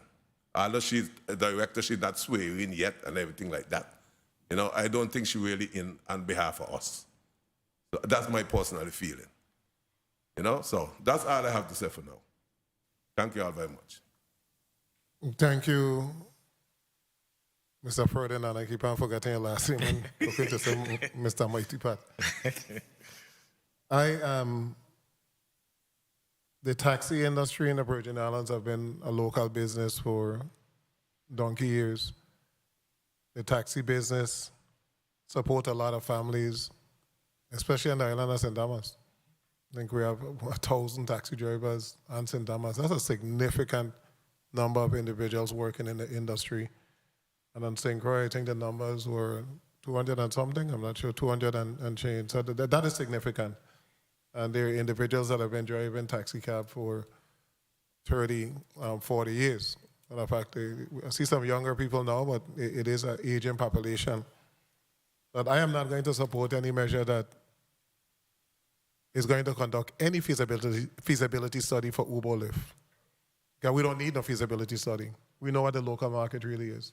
We need to conduct a feasibility study as to how the taxi drivers are going to better be able to serve the people of the Virgin Islands and how they're going to expand the routes and be more flexible in terms of what they're doing. But I know that if we're supposed to bring Uber and Lyft as convenient as it is for us when we go to the mainland, it's really going to destroy the taxi industry in the Virgin Islands. And that's just a reality. Because we smile. Puerto Rico have Uber and Lyft, they have 3.5 million people. We barely have 40,000 people on St. Croix. So we kind of got to be careful as to how we're going to proceed with what is very popular across the world as to the applicability to the Virgin Islands and what might happen. Ms. Gumbs, if I got a wrong question, the tariff. What is your known procedure for adopting these tariffs? To the best of my understanding, the then director, she held the town hall meetings. Okay. And whatever was suggested, it was then taken to the board. The board, from my understanding, did not receive the outcome as to the suggested amount. Yeah, so the board they voted across the board on June 29th, I think it was, the latter part of June, to increase the tariff across the board by 50%. Okay, what was the work done by Ms. Smith? Was it across the board 50%? That's my understanding, but the board did not receive any information. And I say my understanding because when I met with Ms. Smith, her thing was it would eventually add up to 50%, but not to do it in phases, not to implement it all at one time. So you do not have a copy of the completed work from Ms. Smith? I do not have a completed copy of it. What I have is the numbers that were inputted by the staff, which reflects 50% across the board. Mr. Stephen or Mr. Ferdinand or Mr. Staliad, were any of you a part of those discussions that you know what it actually was? Yes. We went to the town hall meeting, and me and Mr. Stevens is the one who gave Mrs. Smith the amount of monies that we would charge. So what was the recommendation? It was supposed to be taken now to the Senate. No, but what was the recommendation? But 50%. So 50% across, 50% across the board. We can't talk together because the reporter. A 50% increase for every area. Every area. And that was because we didn't get a raise in 17 years. And yet, when you really look at it, to some of the people, it was like still below the board. But we start off. Okay, so stop there. So, Ms. Gumbs, the board has agreed to increase the tariff by 50%? That's correct, across the board. So what is the next step since the board has agreed? What's the next step? Going to come back from the printers and they review that everything is in place. And of course, before I sent out the final proof into the board, I also shared with Mighty Pat, because I communicate with him from time to time, and he's one of the few drivers over here whose contact numbers I have, and email him and ask him to share it with the others. So do you have a copy of it here? I think I should have my markups here with me. Let me see. Okay, so secondly, I go back. So you said go to the printers. So what is So it's there, and I should have it, if not today, by tomorrow. And then just to overlook to make sure the few changes that we had were captured, send it to the board so that they can see it. St. John had a section for a new store site that was not on the previous one that they implemented, and for the board to say, yes, everything is fine, and we'll go with it. So with the distribution. what is the implementation date? I am hoping that everything could be done at least by the end of this month, if not the first week in next month. The latest. Legal counsel, the Taxicab Commission has the authorization to increase tariff, or does the tariff need to come before the legislature, the increase? Is legal counsel there? I think I'm seeing them. So I'll give you a minute to research at legal counsel is the process in reference to increasing the tariff for taxis. Mr. Staliad, you were saying something, or Mr. Yes, I would like to say that the tariff that the director have for St. Thomas was approved by several taxi organizations and myself. We went through everything, and we had a final board meeting at I think it was in the tennis court done by the Taxi Association, where everything was met with approval and was transmitted to the previous director for processing. Now, the present director, she found some mistakes, what was in the printer copy that she got back, the initial one, and she moved to correct them with sharing them with me, and I share them with the rest of the taxi drivers so that by the time these things come back from the printer, it will be correct and in the anticipation of the taxi drivers. Now, the thing that got me is that this tariff was supposed to be out from July 31st. And the taxi director, the new director told me, give us some time. She's working on it, which I sincerely believe, I know she have been doing it. But now I heard another month or 2 months, and the taxi drivers are anticipating that this thing should be finished sometime within the next couple of days, because every day when I go out on the taxi stand to do my work, they ask me, when is the tariff coming out? Isn't it completed yet? How long we have to wait? And this is from since June, July. So in the next couple of days, it will be September. And I tired hearing them harassing my head, asking me about when the tariff is going to be coming out and when they should go and be able to get it. That's my take on the situation at present. Okay, thank you so much, Mr. Sadat. We're going to take a 2-minute recess.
The Committee of Finance is back on the record.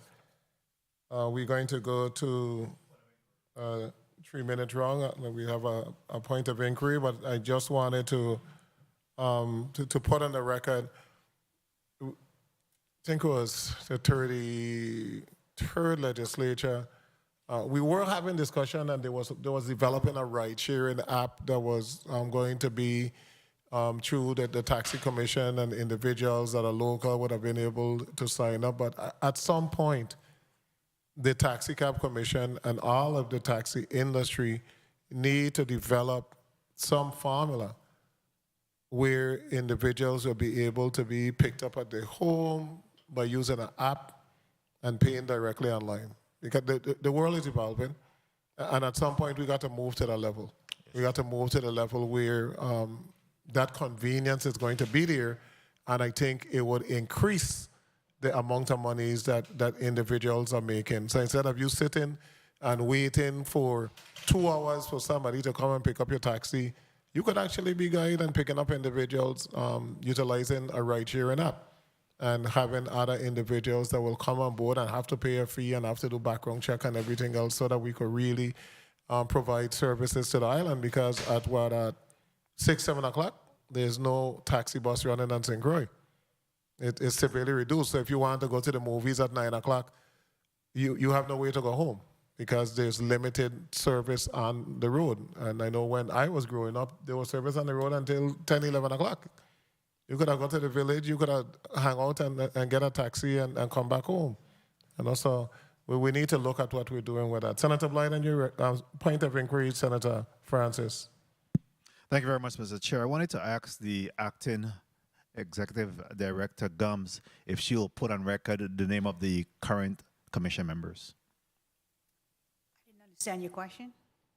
Can you put on the record all the names of the Taxicab Commission members at this time? Sure.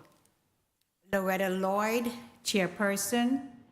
Elizabeth Hanson Watley, Vice Chair.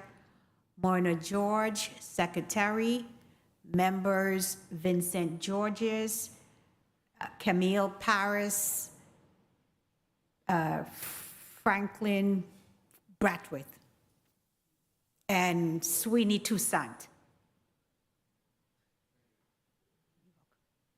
Thank you.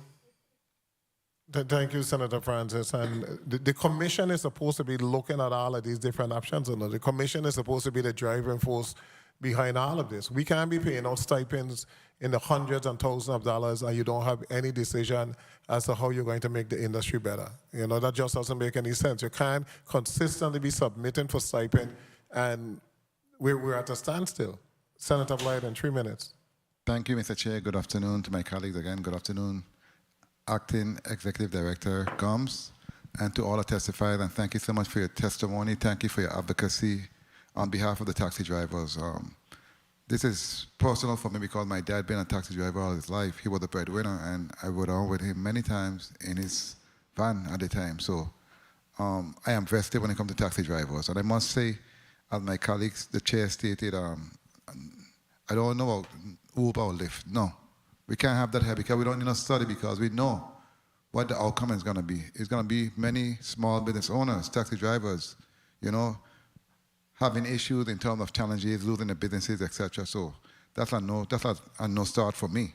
When it comes to the testimony to Acting Director Gumbs, you spoke in respect to the platform in terms of taxi drivers, but I want to focus more on the commission and the board, because your responsibility is a huge responsibility in terms of the industry. As I stated before, the drivers are the first when our guests come and the last when they leave. And the commission have a great responsibility, and I'm not seeing, and I hope with your leadership, we see some changes, because you need to work on behalf of the drivers. I appreciate the meetings that have been had. I was at a meeting in May. We had some in-depth discussion. I'm glad that they came to a conclusion at this time. So I look forward to you working with the drivers and coming up with, when they come up with recommendations, you guys work together on behalf of the industry.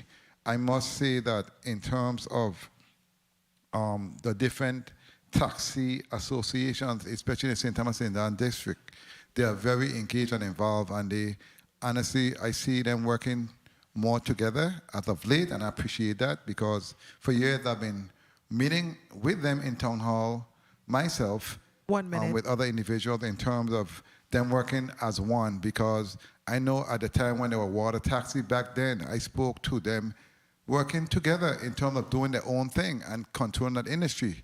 An opportunity was missed, but in this day and age, when it comes to apps, etc., I do agree we need apps for our drivers so they can increase their revenues and be more effective and efficient when it comes to that industry, because no matter what is going to happen. But as far as Uber and Lyft and those, I say no, that's not. I don't see that happening, because that's why legislation was brought forth to protect the drivers. And I look forward, Acting Director Gumbs, to working with you in respect to my bill that's going to deal with Lamo and all other cars for hire in that respect, because that bill is coming through the process, and I look forward for you guys' support, because it must be regulated properly, and someone must be held accountable in terms of any type of liability that we face at the territory. Time. So I want to thank you again for your testimony. I look forward to working with you, the Commission, and the taxi drivers, as I usually have, moving forward.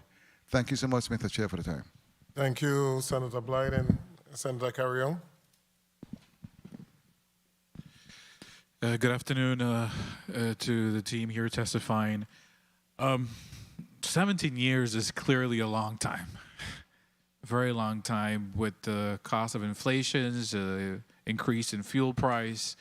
It's definitely been a long time that the taxi drivers haven't received an increase in the tariff.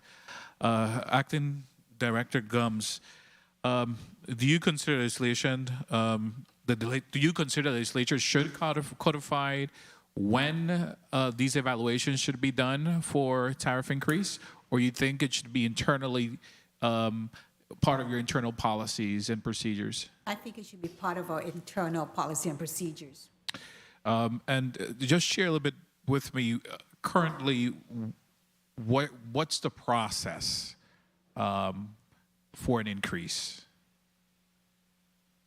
Do you have it within your policy and procedures currently? No. Okay. Is the board working then to create policies and procedures that would recognize the need for having periodic evaluations for increases, or just feasibility studies to find out if it's needed? Yes. Gentlemen, what are your position, Mr. Stephen, regards? I heard you mention some of the things that you would like to see, but I'm not sure if in your testimony you clearly define what's your position based with this proposed legislation. Are you in favor of what's being proposed by the good senator, or what's your position on the bill? And I would like to ask each one of you, taxi operators. Well, after we get that 50% increase and we get that new tariff, yes, I am in agreement with the dollar surcharge. Okay. And Section 2 of the bill that speaks about the feasibility study impact for implementation of ride-sharing businesses? 1 minute. I don't quite understand your question. For the ride-sharing businesses, what's your position on that? I'm not too sure yet on that. Okay. one. Mr. Mighty Pat? Okay. The ride-sharing is the Uber, Lyft, and those type of... I'm not agreeing with the ride sharing unless it's being done by taxi drivers. Okay. And actually, the increase, if we got an increase, personally, we won't have to be bargaining for $1. You know, Understood. Ms. Whitaker made a big effort to help us until we got that increase. But if we get an increase, we wouldn't be bargaining about $1. You understand? It's not necessary. Gotcha. Mr. Stalliard, I'm not sure if I pronounced your name, Mr. Alfonso. Stalliard. My name is Alphonse Stalliard, and I stated in my dissertation, I am not in favor of the bill. It is flawed, and we do not need Uber driving. We do not need it. It will be detrimental to the financial stability of the taxi industry in the Virgin Islands. Time. Thank you for that. And then just in closing, other than preparing and adopting new policies and procedures by the Taxicab Commission, apart from that, what other recommendations you guys are making with regards to this proposed legislation, Acting Director Gumbs? To have everywhere where inspectors appear throughout the VI code, to replace it with enforcement officers. Very well. Thank you very much, Mr. Chair. And now, of course, I will be voting accordingly when the time arrives.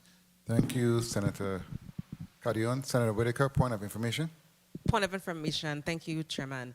The $1 surcharge would be whatever the tariff rate is, the $1 surcharge. Anytime we have crisis in the world where our gas prices will be astronomical, you will be able to charge $1 surcharge over whatever the tariff rate is. And so I'm working to ensure that as we have crises, that the taxicab operators are protected. Thank you. Thank you, Senator Whitaker. Point of information, Senator. Oh, sorry. Before I go to Senator DeGraff, Acting Director Gumbs, I know you just came on board. When do you plan on meeting with the different associations throughout the St. Thomas, St. John, and St. Croix district? And how often do you plan to meet with them moving forward? Speak into the mic, please. On a quarterly basis. And as soon as I can get through all the preparations for budget and get the office and everything back on track, so it would be announced through a public service announcement as to when we would have our first town hall under my leadership. What does that time frame look like? I know you have stuff doing, but what does that time frame Next look like? month, September month, I want to begin office hours in St. John. And so I anticipate by October at least. Okay, very well. Thank you for that. Senator DeGraff, you recognize for your 4 minutes. Yes, thank you, Mr. Chair. You know, I think back on when... I'm sorry, Senator DeGraff, 3 minutes. I'm sorry. 3 minutes. You can proceed, sir. 3 minutes? Okay, good. I think back on when legislation was brought to where taxi drivers had to have alternate forms of collecting their monies and different things. But to the bill sponsor, I would say you gave a good shot. I think I can understand what you are trying to do, the intent of what the bill is. But for me, I looked at section 1, the second sentence, where it started, the commission in setting the rates shall take into consideration the existing economic conditions and must have at least one town hall meeting on each island so that interested person may provide evidence. You know, what that says to me is when you take the existing economic conditions and then we turn around and look at doing a assessment of bringing in competition, because each taxi driver is an individual business that supports their family. And you know, so for me to, I can't support it based on when we're going to look at, like I say, the existing economic conditions. The tariff is coming out, which will give them a 50% increase, was long overdue. Fine, I support that 100%. But then the existing economic conditions, and then to try to do an assessment to bring in, or not to bring in, but to look at other entities, I can't support that in terms of the industry that we have here now, taxi-driven industry, individuals, older population of taxi drivers. You know, we know modern things are coming, but let's not get rid of what we have and what is working presently to start looking at something new. Let's enhance what we have and make this taxi industry great for the territory, because it has prospered for many, many years. And we know going forward, let's help it to continue to prosper. It's only a benefit to the territory. 1 minute. You know, as being ambassadors. So in terms of, I applaud the bill sponsor for her efforts and the work I'm sure she put into it. But again, in terms of supporting it, the St. Thomas industry in itself is much larger than on the St. Croix end. And rightfully so, everyone deserves to get an increase after 17 years. So, you know, one entity being larger than the other, they all suffer the same way. So, you know, I thank you for the time, Mr. Chair. I'll vote accordingly at time. Thank you. Thank you, Senator DeGraff. Senator Francis, you recognize for your 3 minutes. Thank you very much, Mr. Chair. And, you know, I see this measure as somewhat as a parachute in the absence of the Commission taking their responsibility to act. Now we have to legislate these matters. It's unfortunate. There's nothing that precludes the Commission from saying September 1, while they're working on the preparation of these documentation, the printing and publishing, that in fact there'll be a new tariff.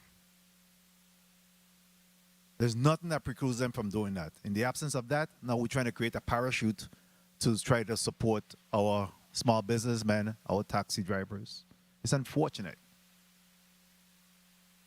And, you know, the bill sponsor talk about a crisis and a global crisis that may impact us, that there will be a $1 surcharge. The pandemic was unprecedented. We don't know what the next global crisis or the world crisis is going to be. Are we limiting ourselves? Are we boxing ourselves in to determine only $1 will be sufficient? Then we have to come back here and make a decision to increase that dollar or whatever. I think what I like to see is that we empower the Commission, if they don't have the authority already, to make that determination what that amount should be.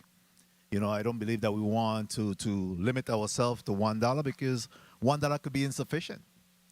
I got landscapers that said to me because of the increase in gasoline, they had to increase their fees for cutting up grass. And it wasn't $1. It was significant. You know, so we just got to be a little bit careful about that. I don't support any of the Ubers to come in. The Lyft, I believe that we could have an in-house, and I will continue to implore our cab drivers that they have to move with the time. They have to be able to protect their craft. They have to move with the time, and there's support for that, whether you want to go to you know, the Small Business Administration or some entity, the Commission or some entity to support us, support you being able to get a software that will be able to have a similar ability to be able to be contacted and be able to be in reach of individuals that need a ride. You know, I think that there's a possibility there. What is the, with the 50% tariff increase, for example, can you give me what that cost will be from the airport to Christiansted Town, for example? What is the current cost, and what would that additional or increased cost will be?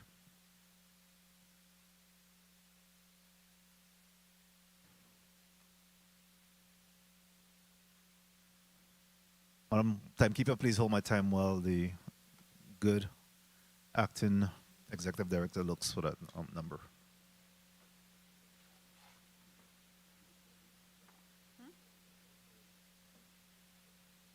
Here now, right now is $16. Speak in the mic.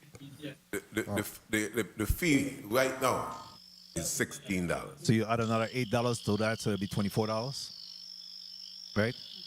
Okay, very well. I think that's a good example. At least the public will understand, you know, where you're going there. And it's been 17 years, 17 long years. The cost of fuel, the cost of grocery, the cost of everything have gone up significantly during that period of time. It's only fair that at least, not to mention the maintenance and our road conditions and the impact to your taxis as well have been subject to that type of damage. Time. So my time has been called. I'm not a member of this committee, but again, I implore, I beg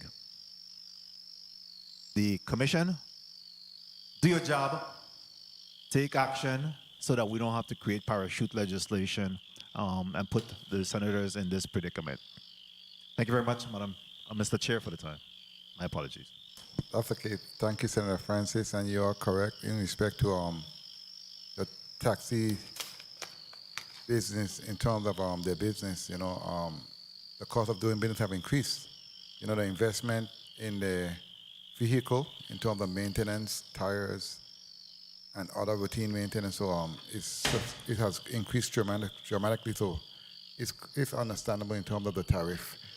The sponsor of the bill, Senator Whitaker, you recognize for your 3 minutes.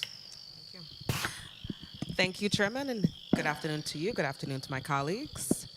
And I just wanted to emphasize, as I gave my bill introduction, one of the things that I've said is that I am open to suggestions, and that's how we move a legislation. So as we were speaking, I've been in contact with council and my staff and team, and I've actually moved forward already with removing the feasibility study, because I'm quite quickly act like that, because it's a quick action, as well as clarifying. What I'm trying to set the standard of is a regular interval increase with economic conditions to be considered is really important. And I just want to let everyone know, to the testifier and everyone to understand that that $1 surcharge throughout this nation, several jurisdictions, city councils, legislators, and so on, they most of them moved for a $1 surcharge as an emergency measure. So this wasn't in a vacuum. So to first to Acting Director Gumbs, I just for understanding and in your role, and have you in your capacity so far engaged with any other persons in your position throughout the country? Have you done even yourself some studies around moving the commission forward, especially with the rules and regs that would that's throughout the country, throughout different territories? Have you done any assessments and research in preparing for today, or just in general as it pertains to tariffs? Just as it pertains to the tariff, of course, I look throughout and I look at the problems that are being encountered with Uber Lyft. While it is in fact a convenience, it comes also with a lot of problems to include rapes, murders, and the like. Thank you. Thank you. And I want to ask, I'll start over. Mr. Stalliard, I want to, and thank you very much. I understand that you don't didn't support my bid, but do you support your right to be able to offer a surcharge anytime gas goes, astronomical pandemic? Would you, 1 minute. Would you support that, your right to be able to charge a $1 rate which is in the bill? Your right to offer emergency surcharge.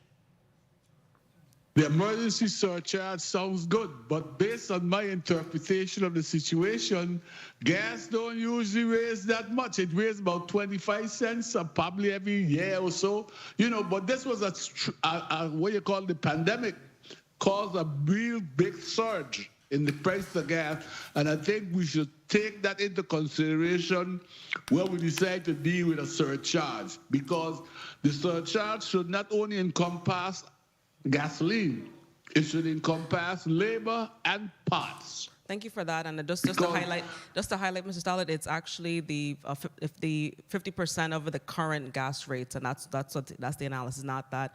So thank you for that. And I have to also Time. Can I wrap up? To our, I would like to thank you, Senator Whitaker, for your legislation. Thank you. And coming back on to St. Croix, and we know him as, of course, Mighty Pat, Mr. Ferdinand. Can you put on the record, as we move forward, what would you like the board to do by way of what do you want the board to do going forward with respect to the tariffs and even fees in general? Mike. Yeah, I would like the board to take into consideration that the taxi drivers, especially in St. Croix, don't make a lot of money, especially when there's no cruise ships.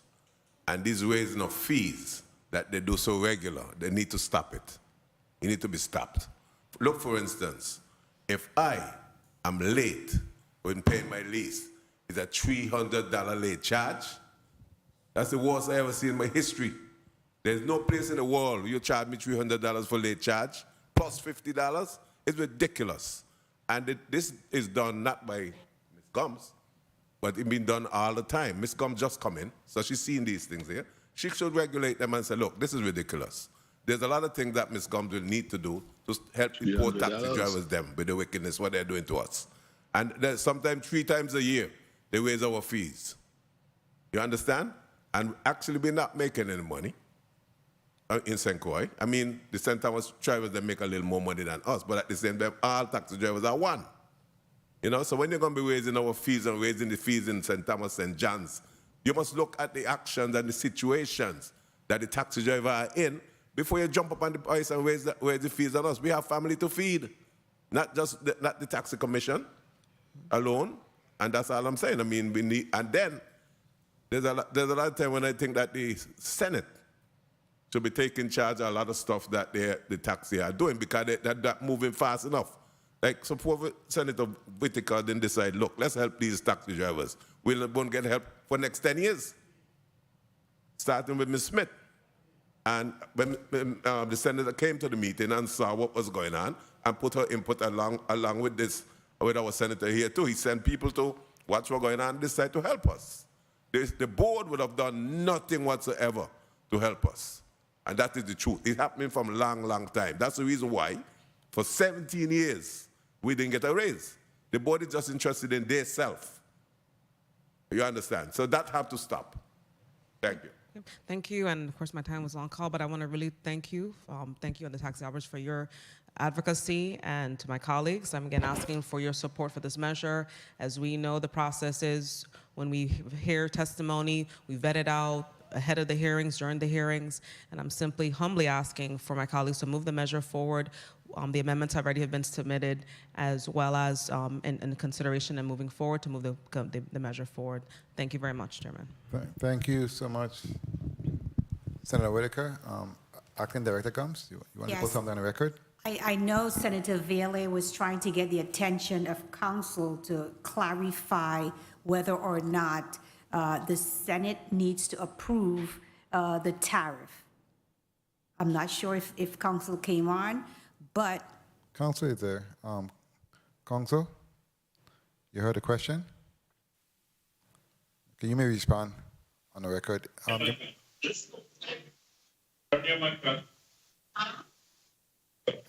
Yes, sir, we can hear you. Good afternoon.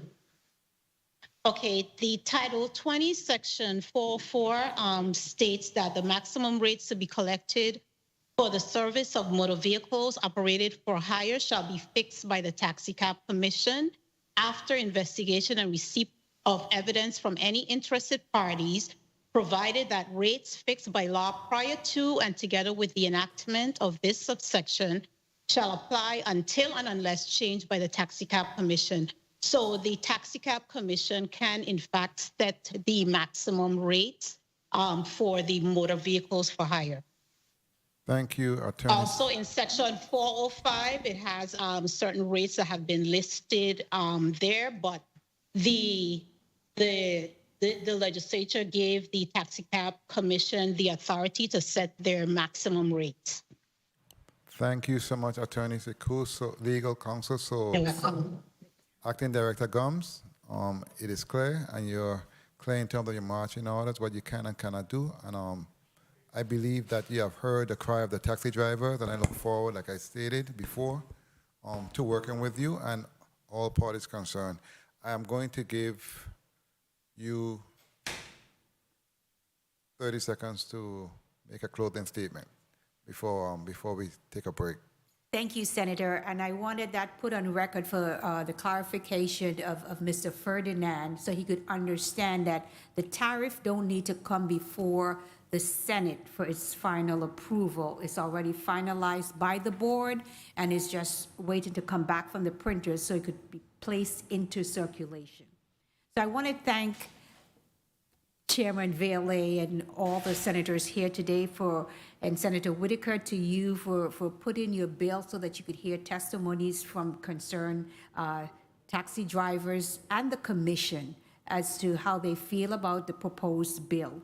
And thank you for your consideration and going back and removing that evaluation from your bill. To our operators, thank you. Thank you, Stalliard.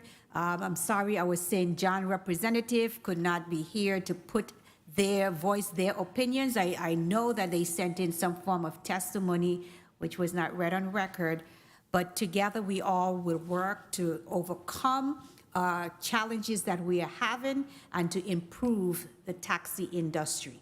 So thank you all again to our board, to all of our supporters. Thank you, thank you, thank you. Thank you again, and the Committee on Finance stands in recess for 2 minutes.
The Committee of Finance is back on the record. Do I hear a motion in reference to Bill number 32-0249? Motion, Senator Blyden. Thank you. Thank you, Mr. Chair. I move that Bill number 34-0249, an act amending Title 20 Virgin Islands Code, Chapter 37, Section 404, relating to the tariff of automobiles for hire, to require annual publication of maximum rates for taxi service, authorize a $1 surcharge for increases in gasoline or other fuels, and direct the Taxicab Commission to conduct a feasibility and impact study on ride-sharing businesses be held in this committee for further amendments and consideration. I so move. Motion made by Senator Blyden, seconded by Senator Carrion.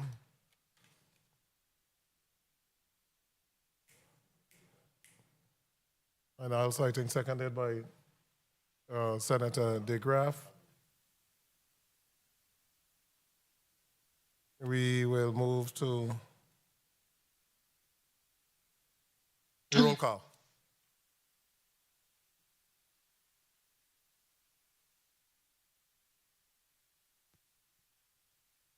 Senator Marvin A. Blyden. Senator Blyden, yay. Senator Samuel Carrion. Senator Carrion, yay. Senator Dwayne M. DeGraff. Yes. Senator DeGraff, yay. Senator Donna A. Fred Gregory. Senator Fred Gregory, absent.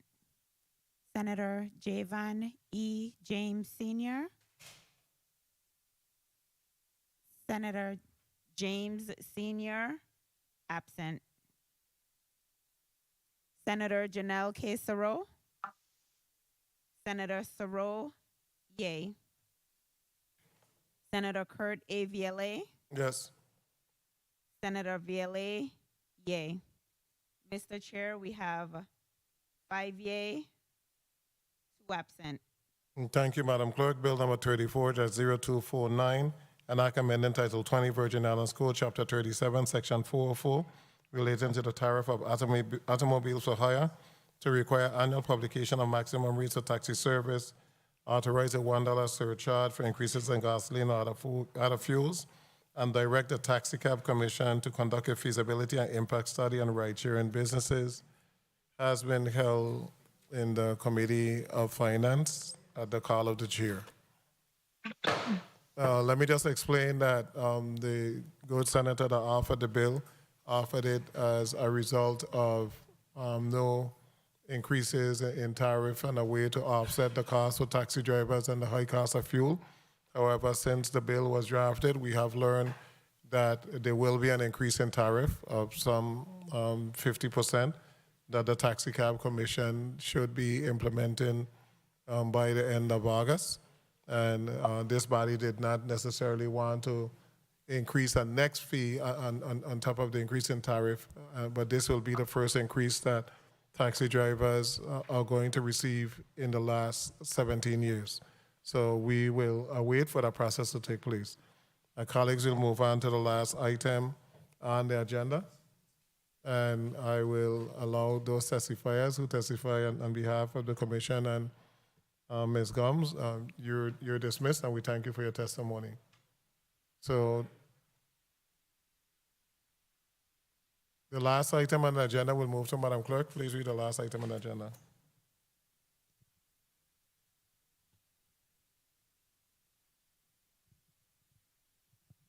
Bill number 34-0251, an act amending Title II, Chapter 3 of the Virgin Islands Code pertaining to certain benefits of the employees of the legislature, proposed by Senator Genevieve R. Whitaker, invited testifiers, Kurell A. Sheridan, Executive Director, Legislature of the Virgin Islands, Michael Benjamin, Acting Director, Business and Financial Management, Legislature of the Virgin Islands.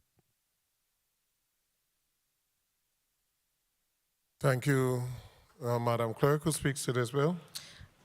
I do, Mr. Chairman. You recognize Senator Whitaker.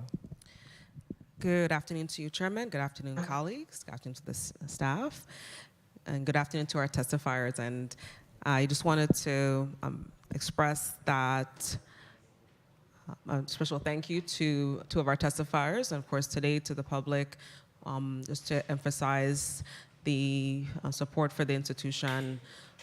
Right now, as it stands, the staff does not receive monetary overtime, and this is an effort to address even the fact that a number of the staff within the legislature throughout the pandemic, throughout the storms, receive compensatory time and not paid time. And I want to emphasize this is an effort that is amending legislation that hasn't been touched since 1967. I know, of course, previous efforts to address this section of the law.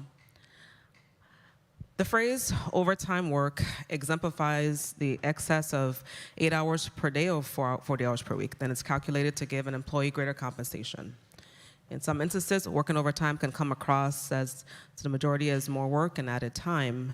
However, overtime can lead to work having to be completed over holidays, and in support of better production and productivity in the workplace. In the legislative field, employees work beyond normal hours, and the possible causes of also downsizing, also cross-cutting measures of employees who have to report routinely to work an extra hours, and without receiving monetary, rather compensatory time. Bill number 34-0251 will provide an opportunity for employees who are sacrificing their free time to earn more income. And if passed, employees and supervisors should maintain accurate records of hours worked for sick time, leave used, and other time so that we can move in the right direction. Again, I thank the Executive Director, Kurell Sheridan, as well as Mr. Michael Benjamin, Acting Director of the Business and Financial Management of the Legislature, for meeting with me ahead of this measure, and thank them for the testimony for this bill. Colleagues, I ask for your support in bringing this measure forward, and to the public, the reason why this comes at this time is that we are in the middle of the budget process, so it is really important that we, as we deal with our own internal budget as well, that we do our best to assist our employees. I am aware of, on a routine basis, as I engage with staff and see the work, the hard that they do, that it's only fair because for everyone's awareness, in all our branches of government, there's an offering of overtime payment for those employees, especially those who are the front line and the like, and certainly those who are doing the work. We also have our own offices where work is done into the night and the weekends and so on. And so I ask my colleagues to humbly, as I bring this measure forward. And again, also I welcome any necessary changes to be made so we can do our best to move forward. I also want to highlight, I have long championed the right of workers and employees. I'm very big about, from my former position as well, I made it a point to ensure that the staff that they got their proper increases. When it came to even retroactivity, I championed that as well, because I believe that morale is so important to have an institution, and I know that's the one way you have morale is in fact when you support your staff the best way that you can. I also highlight that we have the federal labor standards over the federal government, and the current law doesn't comply with that. So we ourselves, as we have legislation and we are the legislators and we're the first branch of government, we certainly should do the best to protect our employees. So thank you for the time, Mr. Chairman, and again, I humbly ask my colleagues for the consideration of this measure. Thank you. Thank you so much, Senator Whitaker. We have the Executive Director of the Legislature, along with Mr. Benjamin from the Business Office. We're going to allow them to put their name and title on the record, and then we'll move to testimony. Ms. Sheridan? Kurell Sheridan, Executive Director, Legislature of the Virgin Islands. Michael Benjamin, Acting Business Director, Legislature of the Virgin Islands. Thank you so much. Ms. Sheridan, you may proceed. Good afternoon. The Honorable Kurt A. VLA, Chairman of the Committee on Finance, Committee and non-committee members present, and the central staff of the Virgin Islands Legislature, as well as the listening and viewing audience. I am Kurell Sheridan, Executive Director of the 34th Legislature, appearing today to provide testimony on Bill number 34-051. I appear today with the Acting Director of Business and Financial Management, Mr. Michael Benjamin. This bill seeks to amend Title II relative to annual leave lump sum payments, service credit, overtime, compensatory time, and lump sum payment of compensatory time. My testimony today will provide an overview of the covered employees and processes referenced within the bill as currently applicable to the legislature. Annual leave lump sum payments, and service credit. Currently, the legislature's central and senatorial staff members are treated as covered employees for the purposes of annual leave accrual, lump sum payment, and service credit. Certain central staff employees are also eligible for compensatory time in accord with the Fair Labor Standards Act, FLSA. Annual leave for senatorial staff is paid from the senatorial allotment, and annual leave for central staff is paid from the operating budget. All annual leave rolls back to a maximum of 480 hours each December 31st. Central and senatorial staff annual leave lump sum payments are currently projected forward, and compensation is equal to the same compensation as if the employee had remained in their legislative position until the expiration of the period of annual leave. The handling of this leave is also not a deviation from the current process, in that it is not regarded, except for taxation purposes, as salary or compensation and is not subject to retirement deductions. The service credit option through the Government Employees Retirement System, GERS, allows employees to apply for a service credit through unused annual leave of more than 480 hours each December 31st, which is also currently utilized. An employee would need to pay the employee and employer contributions plus cover a fee equal to the investment loss as determined by the GERS. According to the GERS and legislature records, this option is seldom used. Overtime, compensatory time, and night differential. The language within the amendment incorporating the FLSA memorializes the legislature's compliance with the federal requirements and allowance relating to overtime payment and compensatory time. The FLSA specifically authorizes public entities the right to substitute compensatory time in lieu of pay for overtime occurrences and sets a maximum accrual of 240 hours. It must also be mentioned that the FLSA specifically exempts staff of an elected official and does not include provisions for non-employees. Regarding the night differential, the legislature is a 24-hour operation with 24-hour security services. The security division is regularly staffed during the hours of 6 p.m. and 6 a.m. At this time, there is no additional compensation for overnight work. In closing, if the members of the legislature so determine, the rules of the legislature or a policy can address the areas of annual leave lump sum payments, service credit, overtime, compensatory time, and lump sum payment of compensatory time. This concludes my testimony. Mr. Benjamin and I will readily answer any questions that you may have regarding the effect of this legislation on the legislature. Thank you, Mr. Chair. Thank you, Ms. Sheridan, for your testimony. We'll move to a 4-minute round of questioning. So, Senator Blyden, you're... No, Mr. Benjamin. Mr. Benjamin, you have testimony also? Mr. Benjamin, you may proceed. I'm sorry. No, I don't have no testimony, Mr. Chair. Okay. So the letter that you have, you don't want to put it on the record? No, sir. Okay, thank you. Point of inquiry, Senator Sorrow. Thank you, Mr. Chair. Through the chair to legal counsel. Attorney Siku. Through the chair to legal counsel on the legislation, it says all employees, officers, and elected officials of the Virgin Islands. One, elected officials, do you presume for that to be the senators of the institution?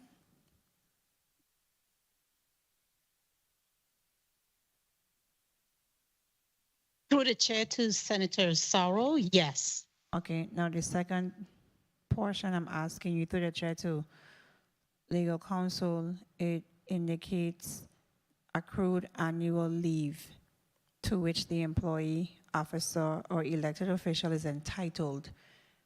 Based on Act 6905, is it your presumption, we have already established that elected official would be the senator. Do senators receive annual leave? Through the chair to Senator Sorrow, no, they do not. Thank you for the time, Mr. Chair. Thank you, Senator Sorrow. Senator Blyden. Thank you, Mr. Chair, for the time. I honestly do applaud the sponsor for bringing this bill forward, but as you can see from the onstart, there needs to be some amendment because we do not receive annual leave, and we should not be part of this legislation, first of all. Secondly, I do understand because as we go through the budget process, there are every department that comes in here, we advocate for raises for the employees. Some advocate for premium pay and on and on. And we even say employee first, some of us. But yet still, charity begins at home. And it's hard to see that our employees do not receive certain benefits that I think they're entitled to. And with that being said, I know based on a post, others respond, is saying that it's an unfunded mandate.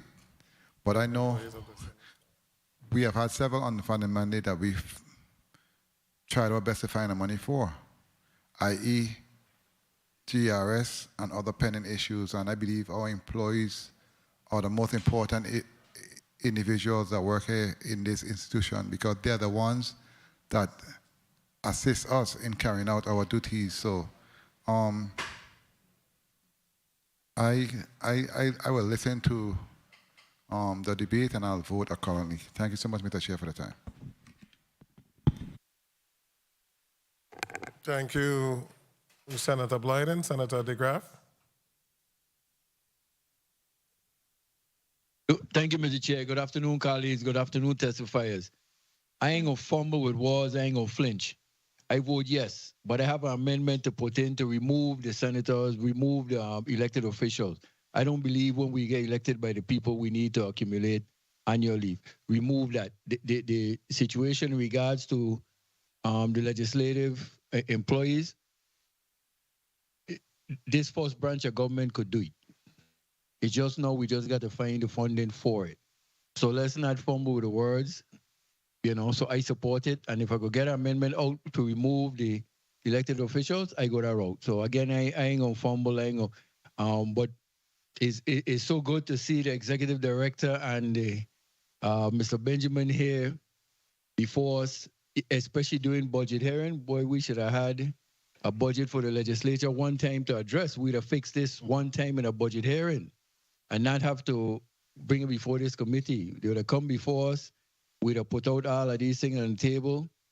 We'd have get the assessment from post auditor and we'd have add it in accordingly. So it is fitting to have it during the budget cycle. But it ain't a flinch for me. I support it for the employees in terms of how it's done, and we fix it as we go.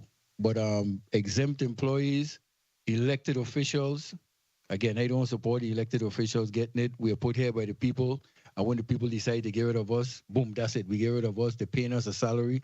When we gone, we gone. Thank you for the time, Mr. Chair. Thank you, Senator DeGraff.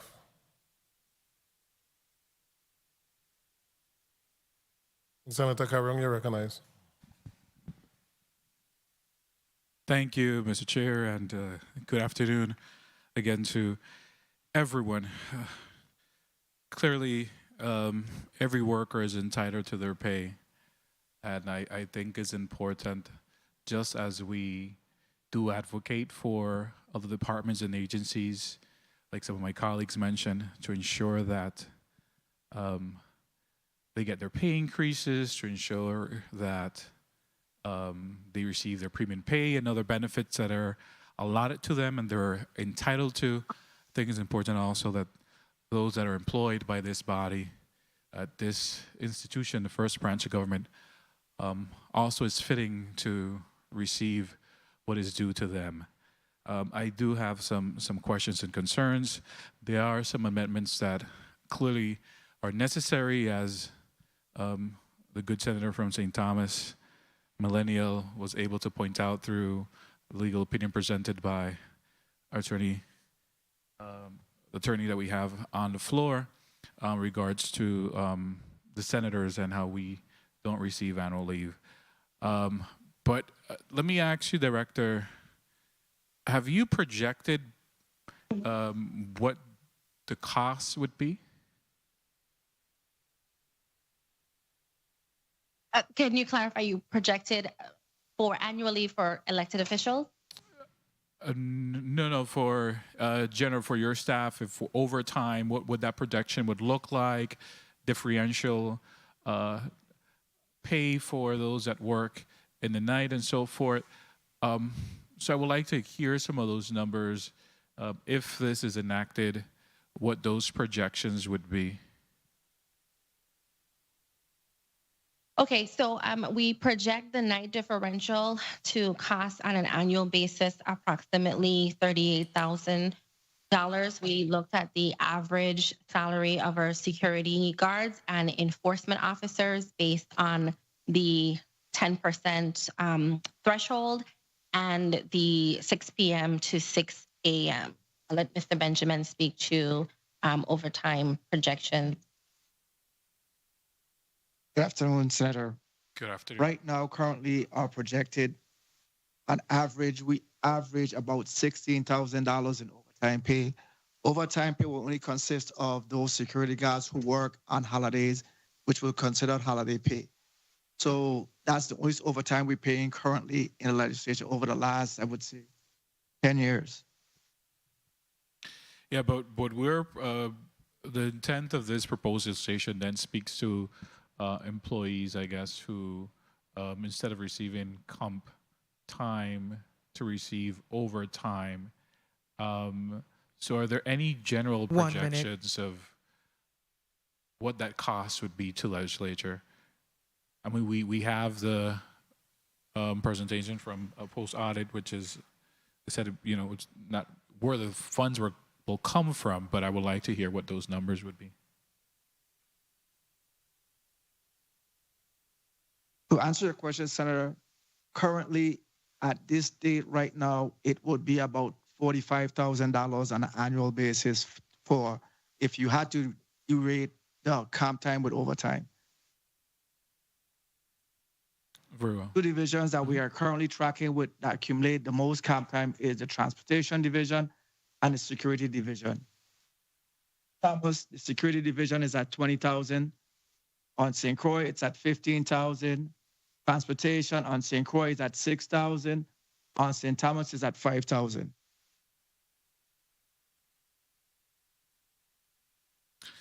Very well. Director, can you, for your record, state what are your concerns or your reservation with regard to this proposed legislation? Time. Regarding the annual leave, I believe that what has already been discussed is elected officials and annual leave.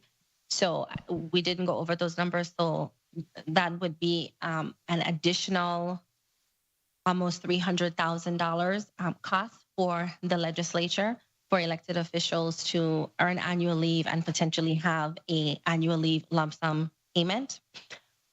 The other reservation that I had was in relation to the 160-hour threshold that was in the original bill. As amended, it has been revised to reflect the 240 hours that is currently available in the Fair Labor Standards Act. If that was not expanded to the 240, it would give the legislature less opportunity to be able to allow employees to utilize the compensatory time before it was required to be paid out in a monetary payment.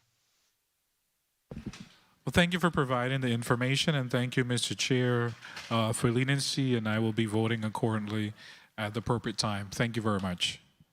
Thank you, Senator Carrion. I just want to be clear on the record, elected officials don't get any compensatory time and does not want any compensatory time at all. It is our job to serve the people of the Virgin Islands. The committee is going to take a 2-minute recess.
The Committee of Finance is back on the record. Before I go to the next senator, Ms. Sheridan, in reference to night differential and overtime, can those be internal policies of the legislature? Absolutely.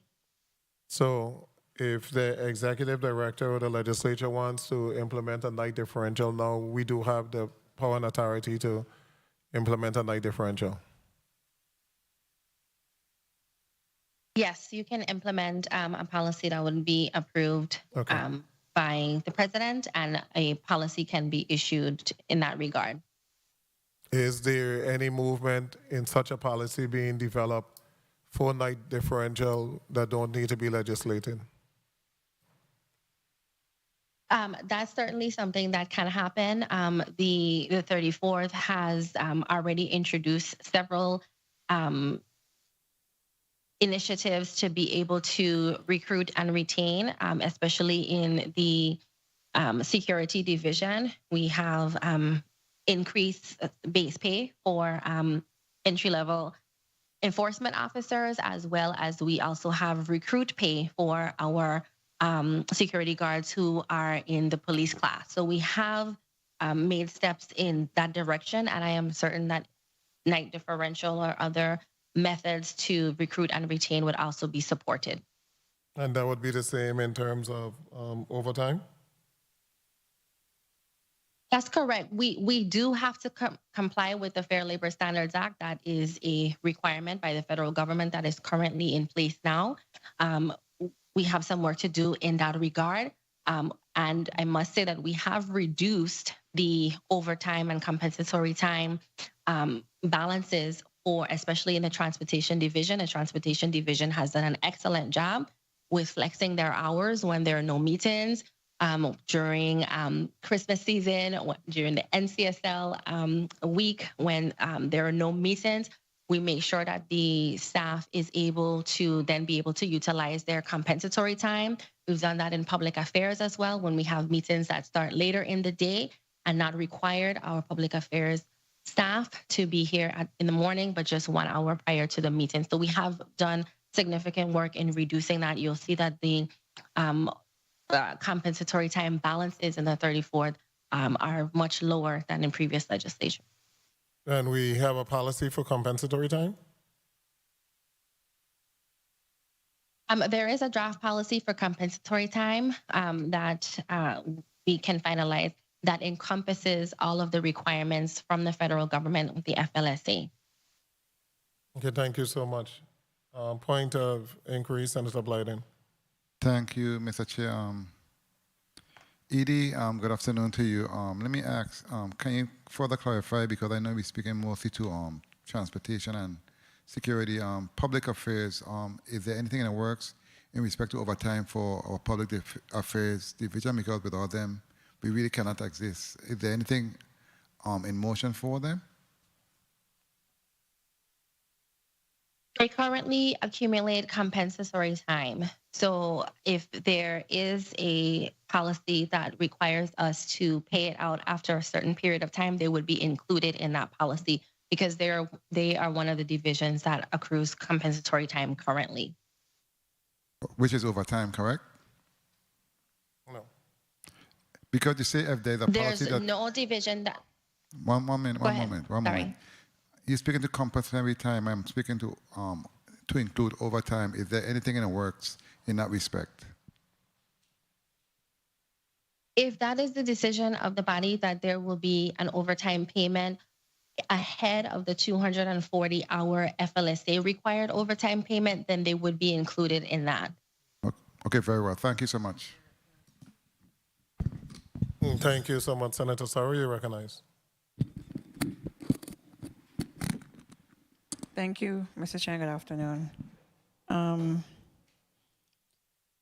Mr. Benjamin, what is the current budget of the Senate right now? Good afternoon, Michael Benjamin, Acting Business Director. The current budget right now, as it stands for the operations of the legislature, is $21 million. Okay. Now, if we had to move this legislation today to include all of what is in Bill 34.0251, what would the increase to the budget be?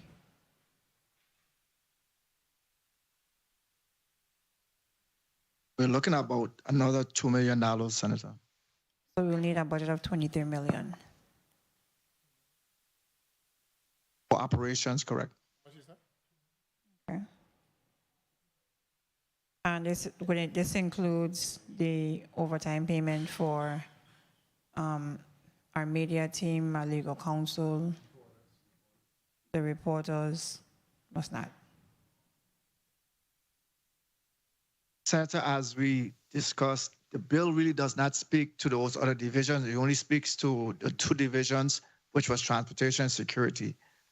The FSLA Act has certain stipulations to who's entitled to overtime pay. So this bill in its entirety needs a little bit more looking and fleshing out if it's encompassing all the employees of the legislature. Okay. So right now, when we have lengthy sessions and meetings, we do comp on that overtime. Correct, Senator. Okay. And what is do we have a policy, like, in the private sector, after a certain amount of accrued comp time, the private sector makes you take vacation? Do we have such a policy? No, the FLSA only allows for government agencies to be able to utilize comp time in lieu of overtime, and only requires that compensatory time to have a monetary value when it exceeds 240 hours. Okay. So, Director Sheridan,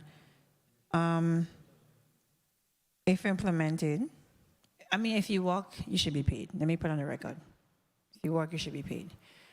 So, can we afford what it will cost us in overtime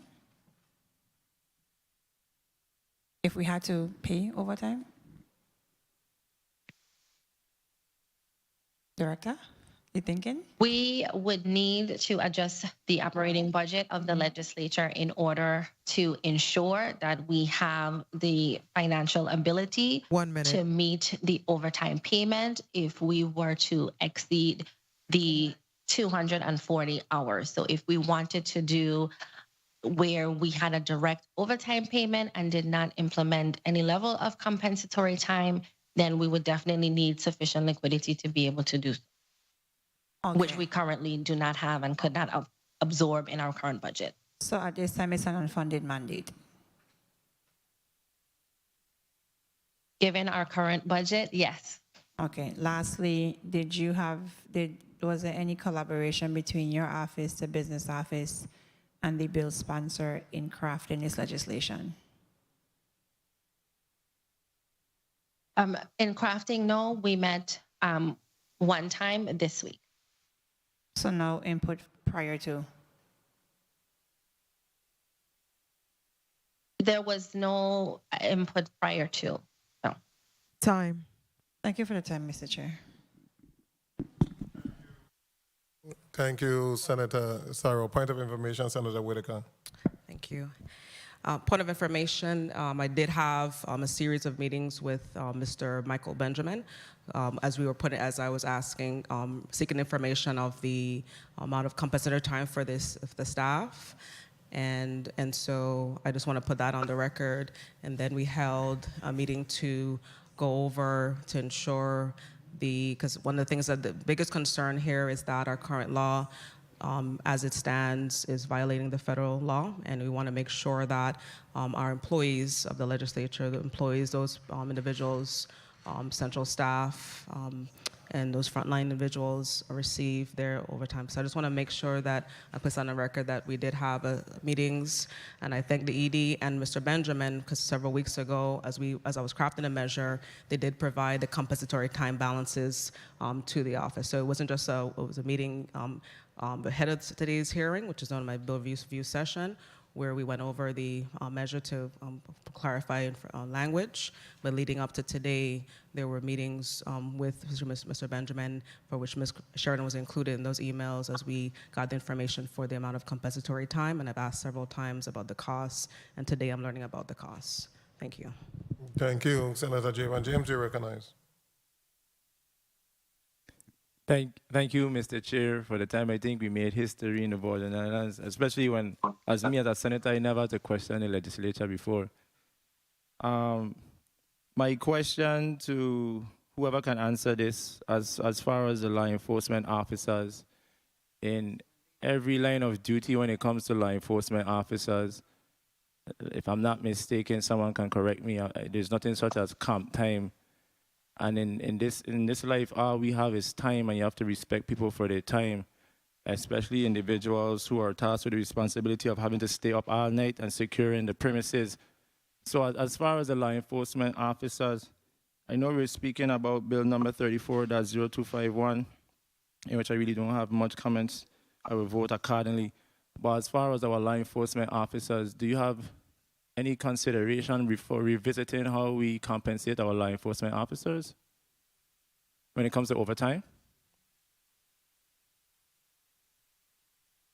If that is a determination made by the body, then certainly, but I must mention that overtime provisions and overtime payments within the government did not come about based on the central government's desire.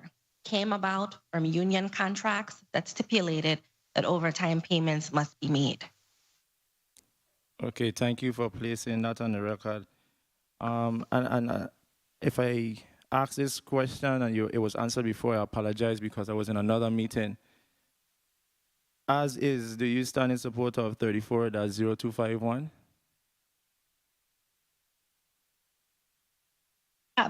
Senator, I take no official position on that. What I will say is that we do have financial projections that we can provide to the body. I can't explain how this would affect the legislature, and the 34th legislature, of course, stands by employees and stands by being able to recruit and retain, and that can be done in multiple ways. This is one way. Thank you for placing that on the record. Director Michael Benjamin, as far as a pro-con analysis, have you done a pro-con analysis on Bill-34.0251 that you can give to this committee? At this time, Senator, I have shared my information with the Executive Director, and her statement is both conclusive of both our positions. It's up to the body how they choose to act on this bill. If it is the wish of the body, whatever policies is drafted, the legislature will have to enact. I just want to make sure that we understand that our budget of $21 million needs a little bit more beefing up. There are some statutes that is different for the legislature versus other branches of government that have our hands tied to somewhat. So a conversation deeper into the financial ability of this institution to sustain overtime or to change a comp time policy has to be had. And based on your projections or the little bit of math that you're able to do, because I know you're very good at math, that's why we hired you. If you place that on the record before, I apologize. Like I said, I was not here. How much additional would have to go in the budget? Because this bill doesn't speak to funding what is mandating. But if it passed and signed into law, how much the legislature would have to put aside? The bill as it is, it will look like another $2 million added to the operational budget of the legislature. And hopefully the sponsor of this measure can explain to us the conversations going more in details in the conversations that she had with you, because obviously we were not in those discussions. All for helping individuals, the hardworking staff of the Legislature of the Virgin Islands, but at the same time, we just have to make sure that we can sustain it. And if we're going to move in that direction, it's by the consensus of this committee and this legislative body to do so. And I want to thank the hardworking staff of the Legislature of the Virgin Islands. Many times they're here way past 5 o'clock. And hey, you have to respect a man's and a woman's time. So it's up to the committee to decide that. But I still would like to see a pro-con analysis so I can make a better informed decision. But as is, hey, let's see what the sponsor of the measure has to say as far as her last words. Thank you, Mr. Chair, for the time. Thank you, Senator Dean. Before I go to the bill sponsor, Whitaker, Director Benjamin, how did you come up with a $2 million figure? Based on that number you gave us, how did you come up with a $2 million figure? Based on the bill that is before us, Senator, the bill is inclusive of all employees. It did not really specify the divisions. Like I said, right now, for the divisions that are specified that we now do a tracker with comp time, it's at $45,000, and we have 3 more pay cycles to go. We might project at least about $50,000 in just comp time paid out, which would have been overtime. You start to include the rest of the staff and central staff who do, as you said, public affairs. We do have attorneys that work nights. We do have post-audit staff that works during the post-audit budget season. You have to include those numbers, and it's a rough estimate because, again, the bill is also including annual leave for senators. So as we stated earlier, that's a $325,000 hit. So those numbers have to come in, and again, you have to take into consideration the bill also has fringe associated, which is FICA. So those costs have to be paid. Thank you so much for that clarification, and that's what I wanted to hear. And for the record, senators, the bill needs to be amended. That's why I stated senators do not want to be included, and we should not be included because that's not why we're here. So I'm glad you put it on the record. Bill sponsor, you're recognized for your time. Thank you, Chairman. To Mr. Benjamin, how far, just for clarification, my office did coordinate with you on we had a meeting and obtaining the compensatory time for the staff of the legislature, is that correct? We did analysis, Senator, yes. Okay. And that was, yesterday, and when I had the meeting with you and the Executive Director Sheridan, that wasn't the first time you learned of this measure? No, but the question was asked prior to crafting of the. Okay. Thank you. It was just a general conversation. Now we're talking about an actual bill as before the Senate. Okay. And to Executive Director Sheridan, the current code, Title 2, Chapter 3, Section 41, does it comply with the federal labor standards law? Does it comply currently, the current code? In the current VA code? Just referencing a specific section, I'll have to take a look at that. Does Section 41 comply with the federal labor standards?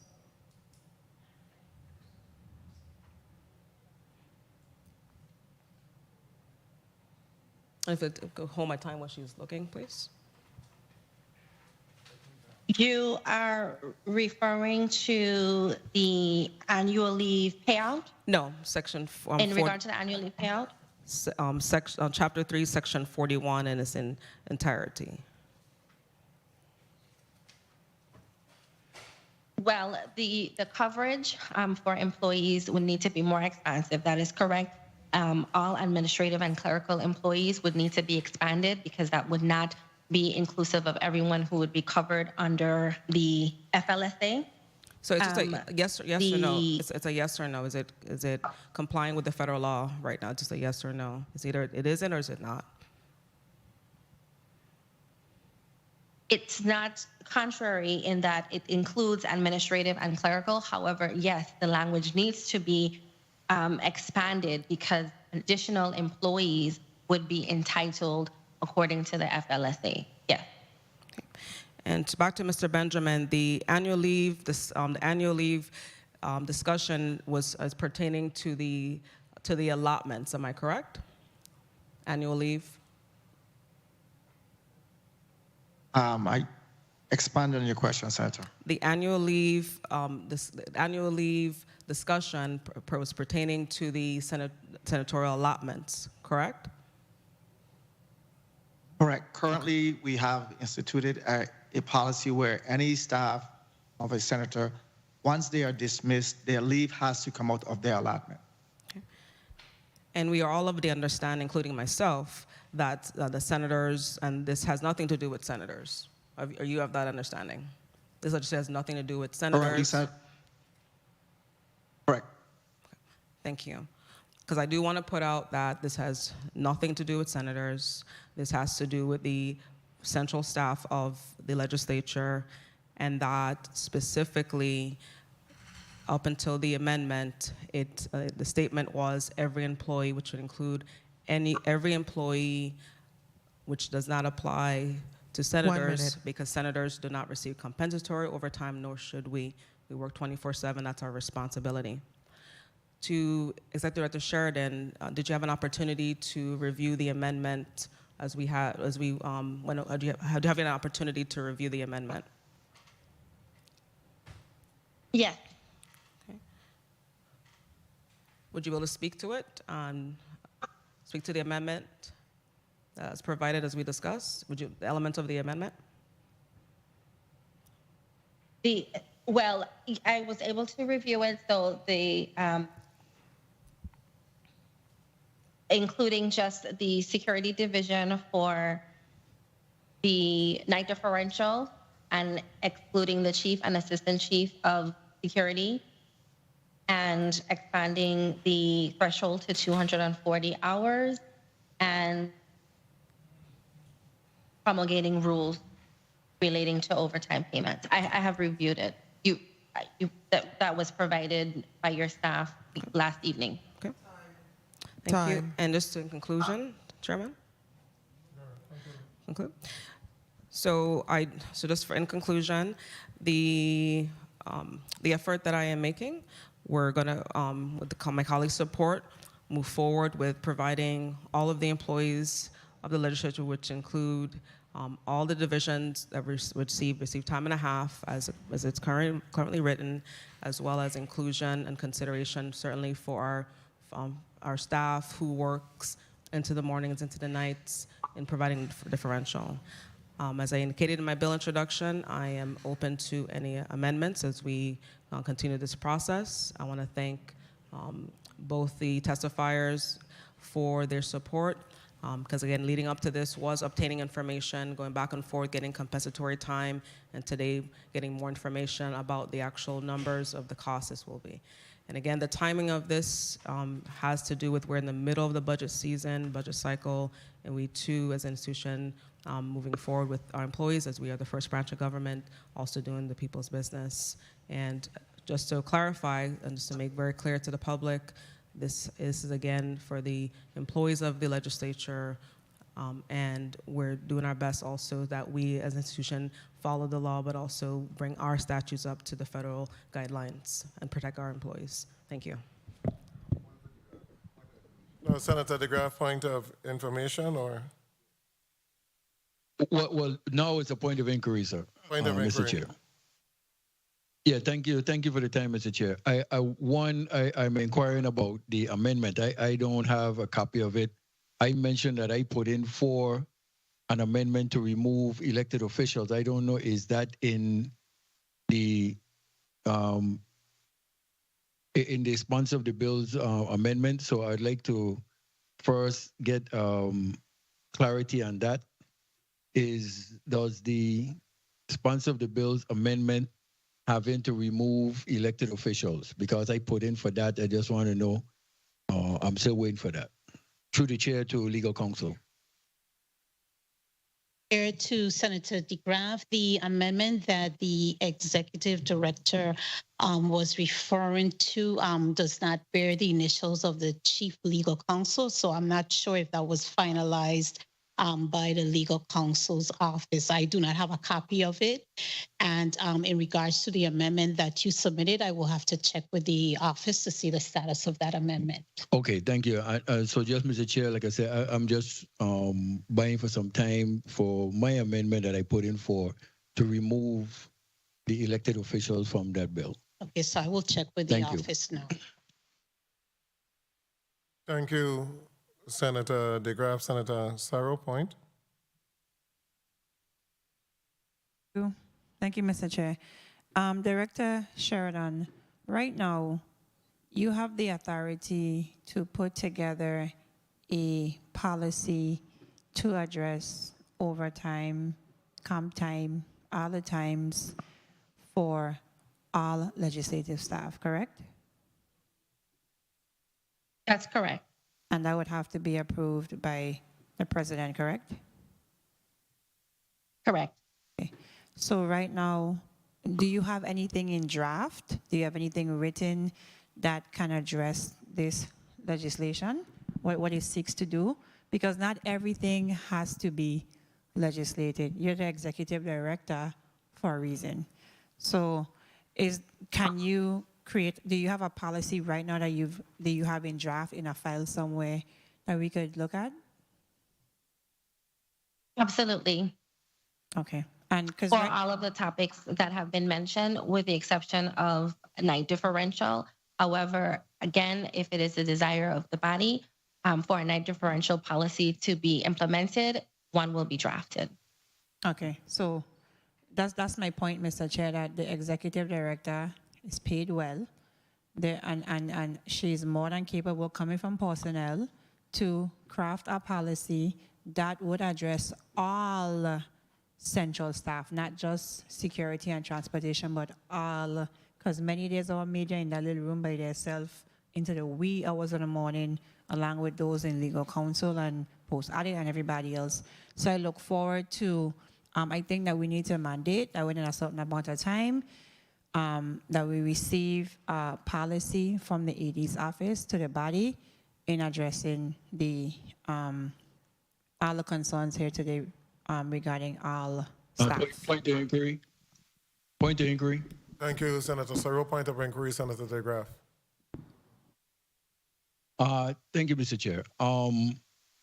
Through the chair to Executive Director Sheridan, if the legislature changes presidents, can that policy be removed?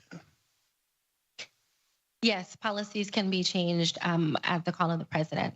Okay, so definitely, Mr. Chair, I think we need to legislate what we're doing here, put it in the law, and then if it needs to be changed, then let the body as a whole at the time change it. But since each president can change that policy, let's make it law. Thank you for the time, Mr. Chair. Thank you, Senator Graff. The Committee of Finance will take a 5-minute recess.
The Committee of Finance is back on the record.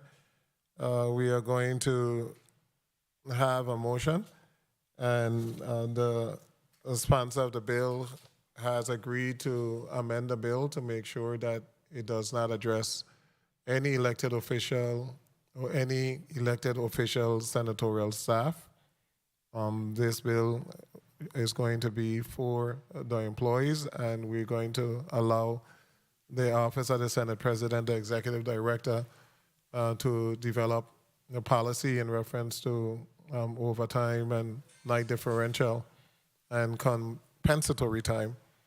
We will ask that you submit those policies that have been drafted to this body so that we can make sure that we move forward in a fair and equitable manner. We're also having discussions about comp time being, we want to make sure that whatever we do is in accordance with practices across this government, and that we don't go above and beyond what is presently allowed and be setting precedent. So we do know that night differential is something that is paid, and is paid for employees who are scheduled to work in the night, and presently we only have one division that has a regular schedule that includes working in the night, and that is the security division. The other areas would be addressed through an overtime formula that is already that is already law, and it's in the federal law. And compensatory time is a discussion that need to be had, and compensatory time is given.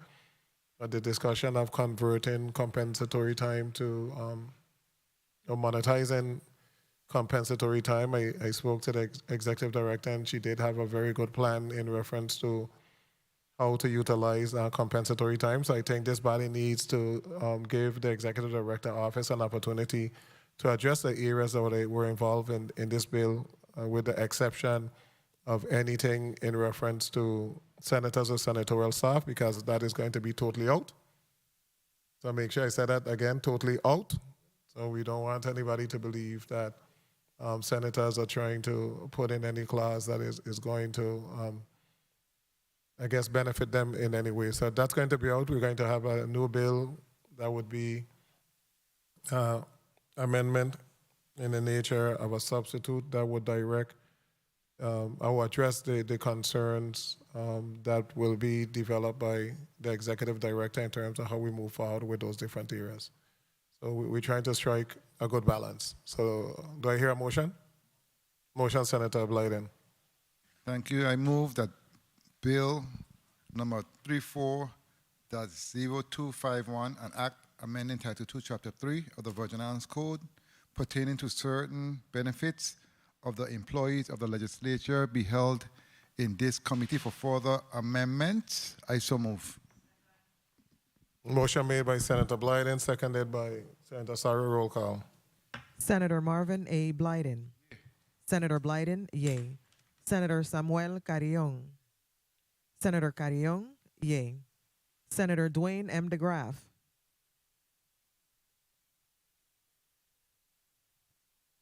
Yes. Senator DeGraff, yea. Senator Donna A. Fred Gregory. Senator Fred Gregory, absent. Senator Javon E. James Sr. Senator James Sr., yea. Senator Janelle K. Serow. Senator Serow, yea. Senator Kurt A. Vialet. Yes. Senator Vialet, yea. Mr. Chair, you have 6 yeas, 1 absent. Thank you. Thank you, Madam Clerk. Bill number 234.0251, an act amending Title II, Chapter 3 of the Virgin Islands Code pertaining to certain benefits of the employees of the legislature will be held in the Committee of Finance at the call of the chair. I want to thank everyone for participating today. 3 bills. It's been a day of very good discussion, and a day in which we think, despite the bills not moving forward, that we can have some change in all of those areas that came before us today, to include the bill on gun licenses, where we had a real good discussion as to adding in some mandatory provisions for license renewal. The Taxicab Commission, where we were able to get a commitment from the Taxicab Commission for new tariffs starting at the end of August. And lastly, this bill, where we have a commitment to address night differential and those other areas. The Committee of Finance is hereby adjourned.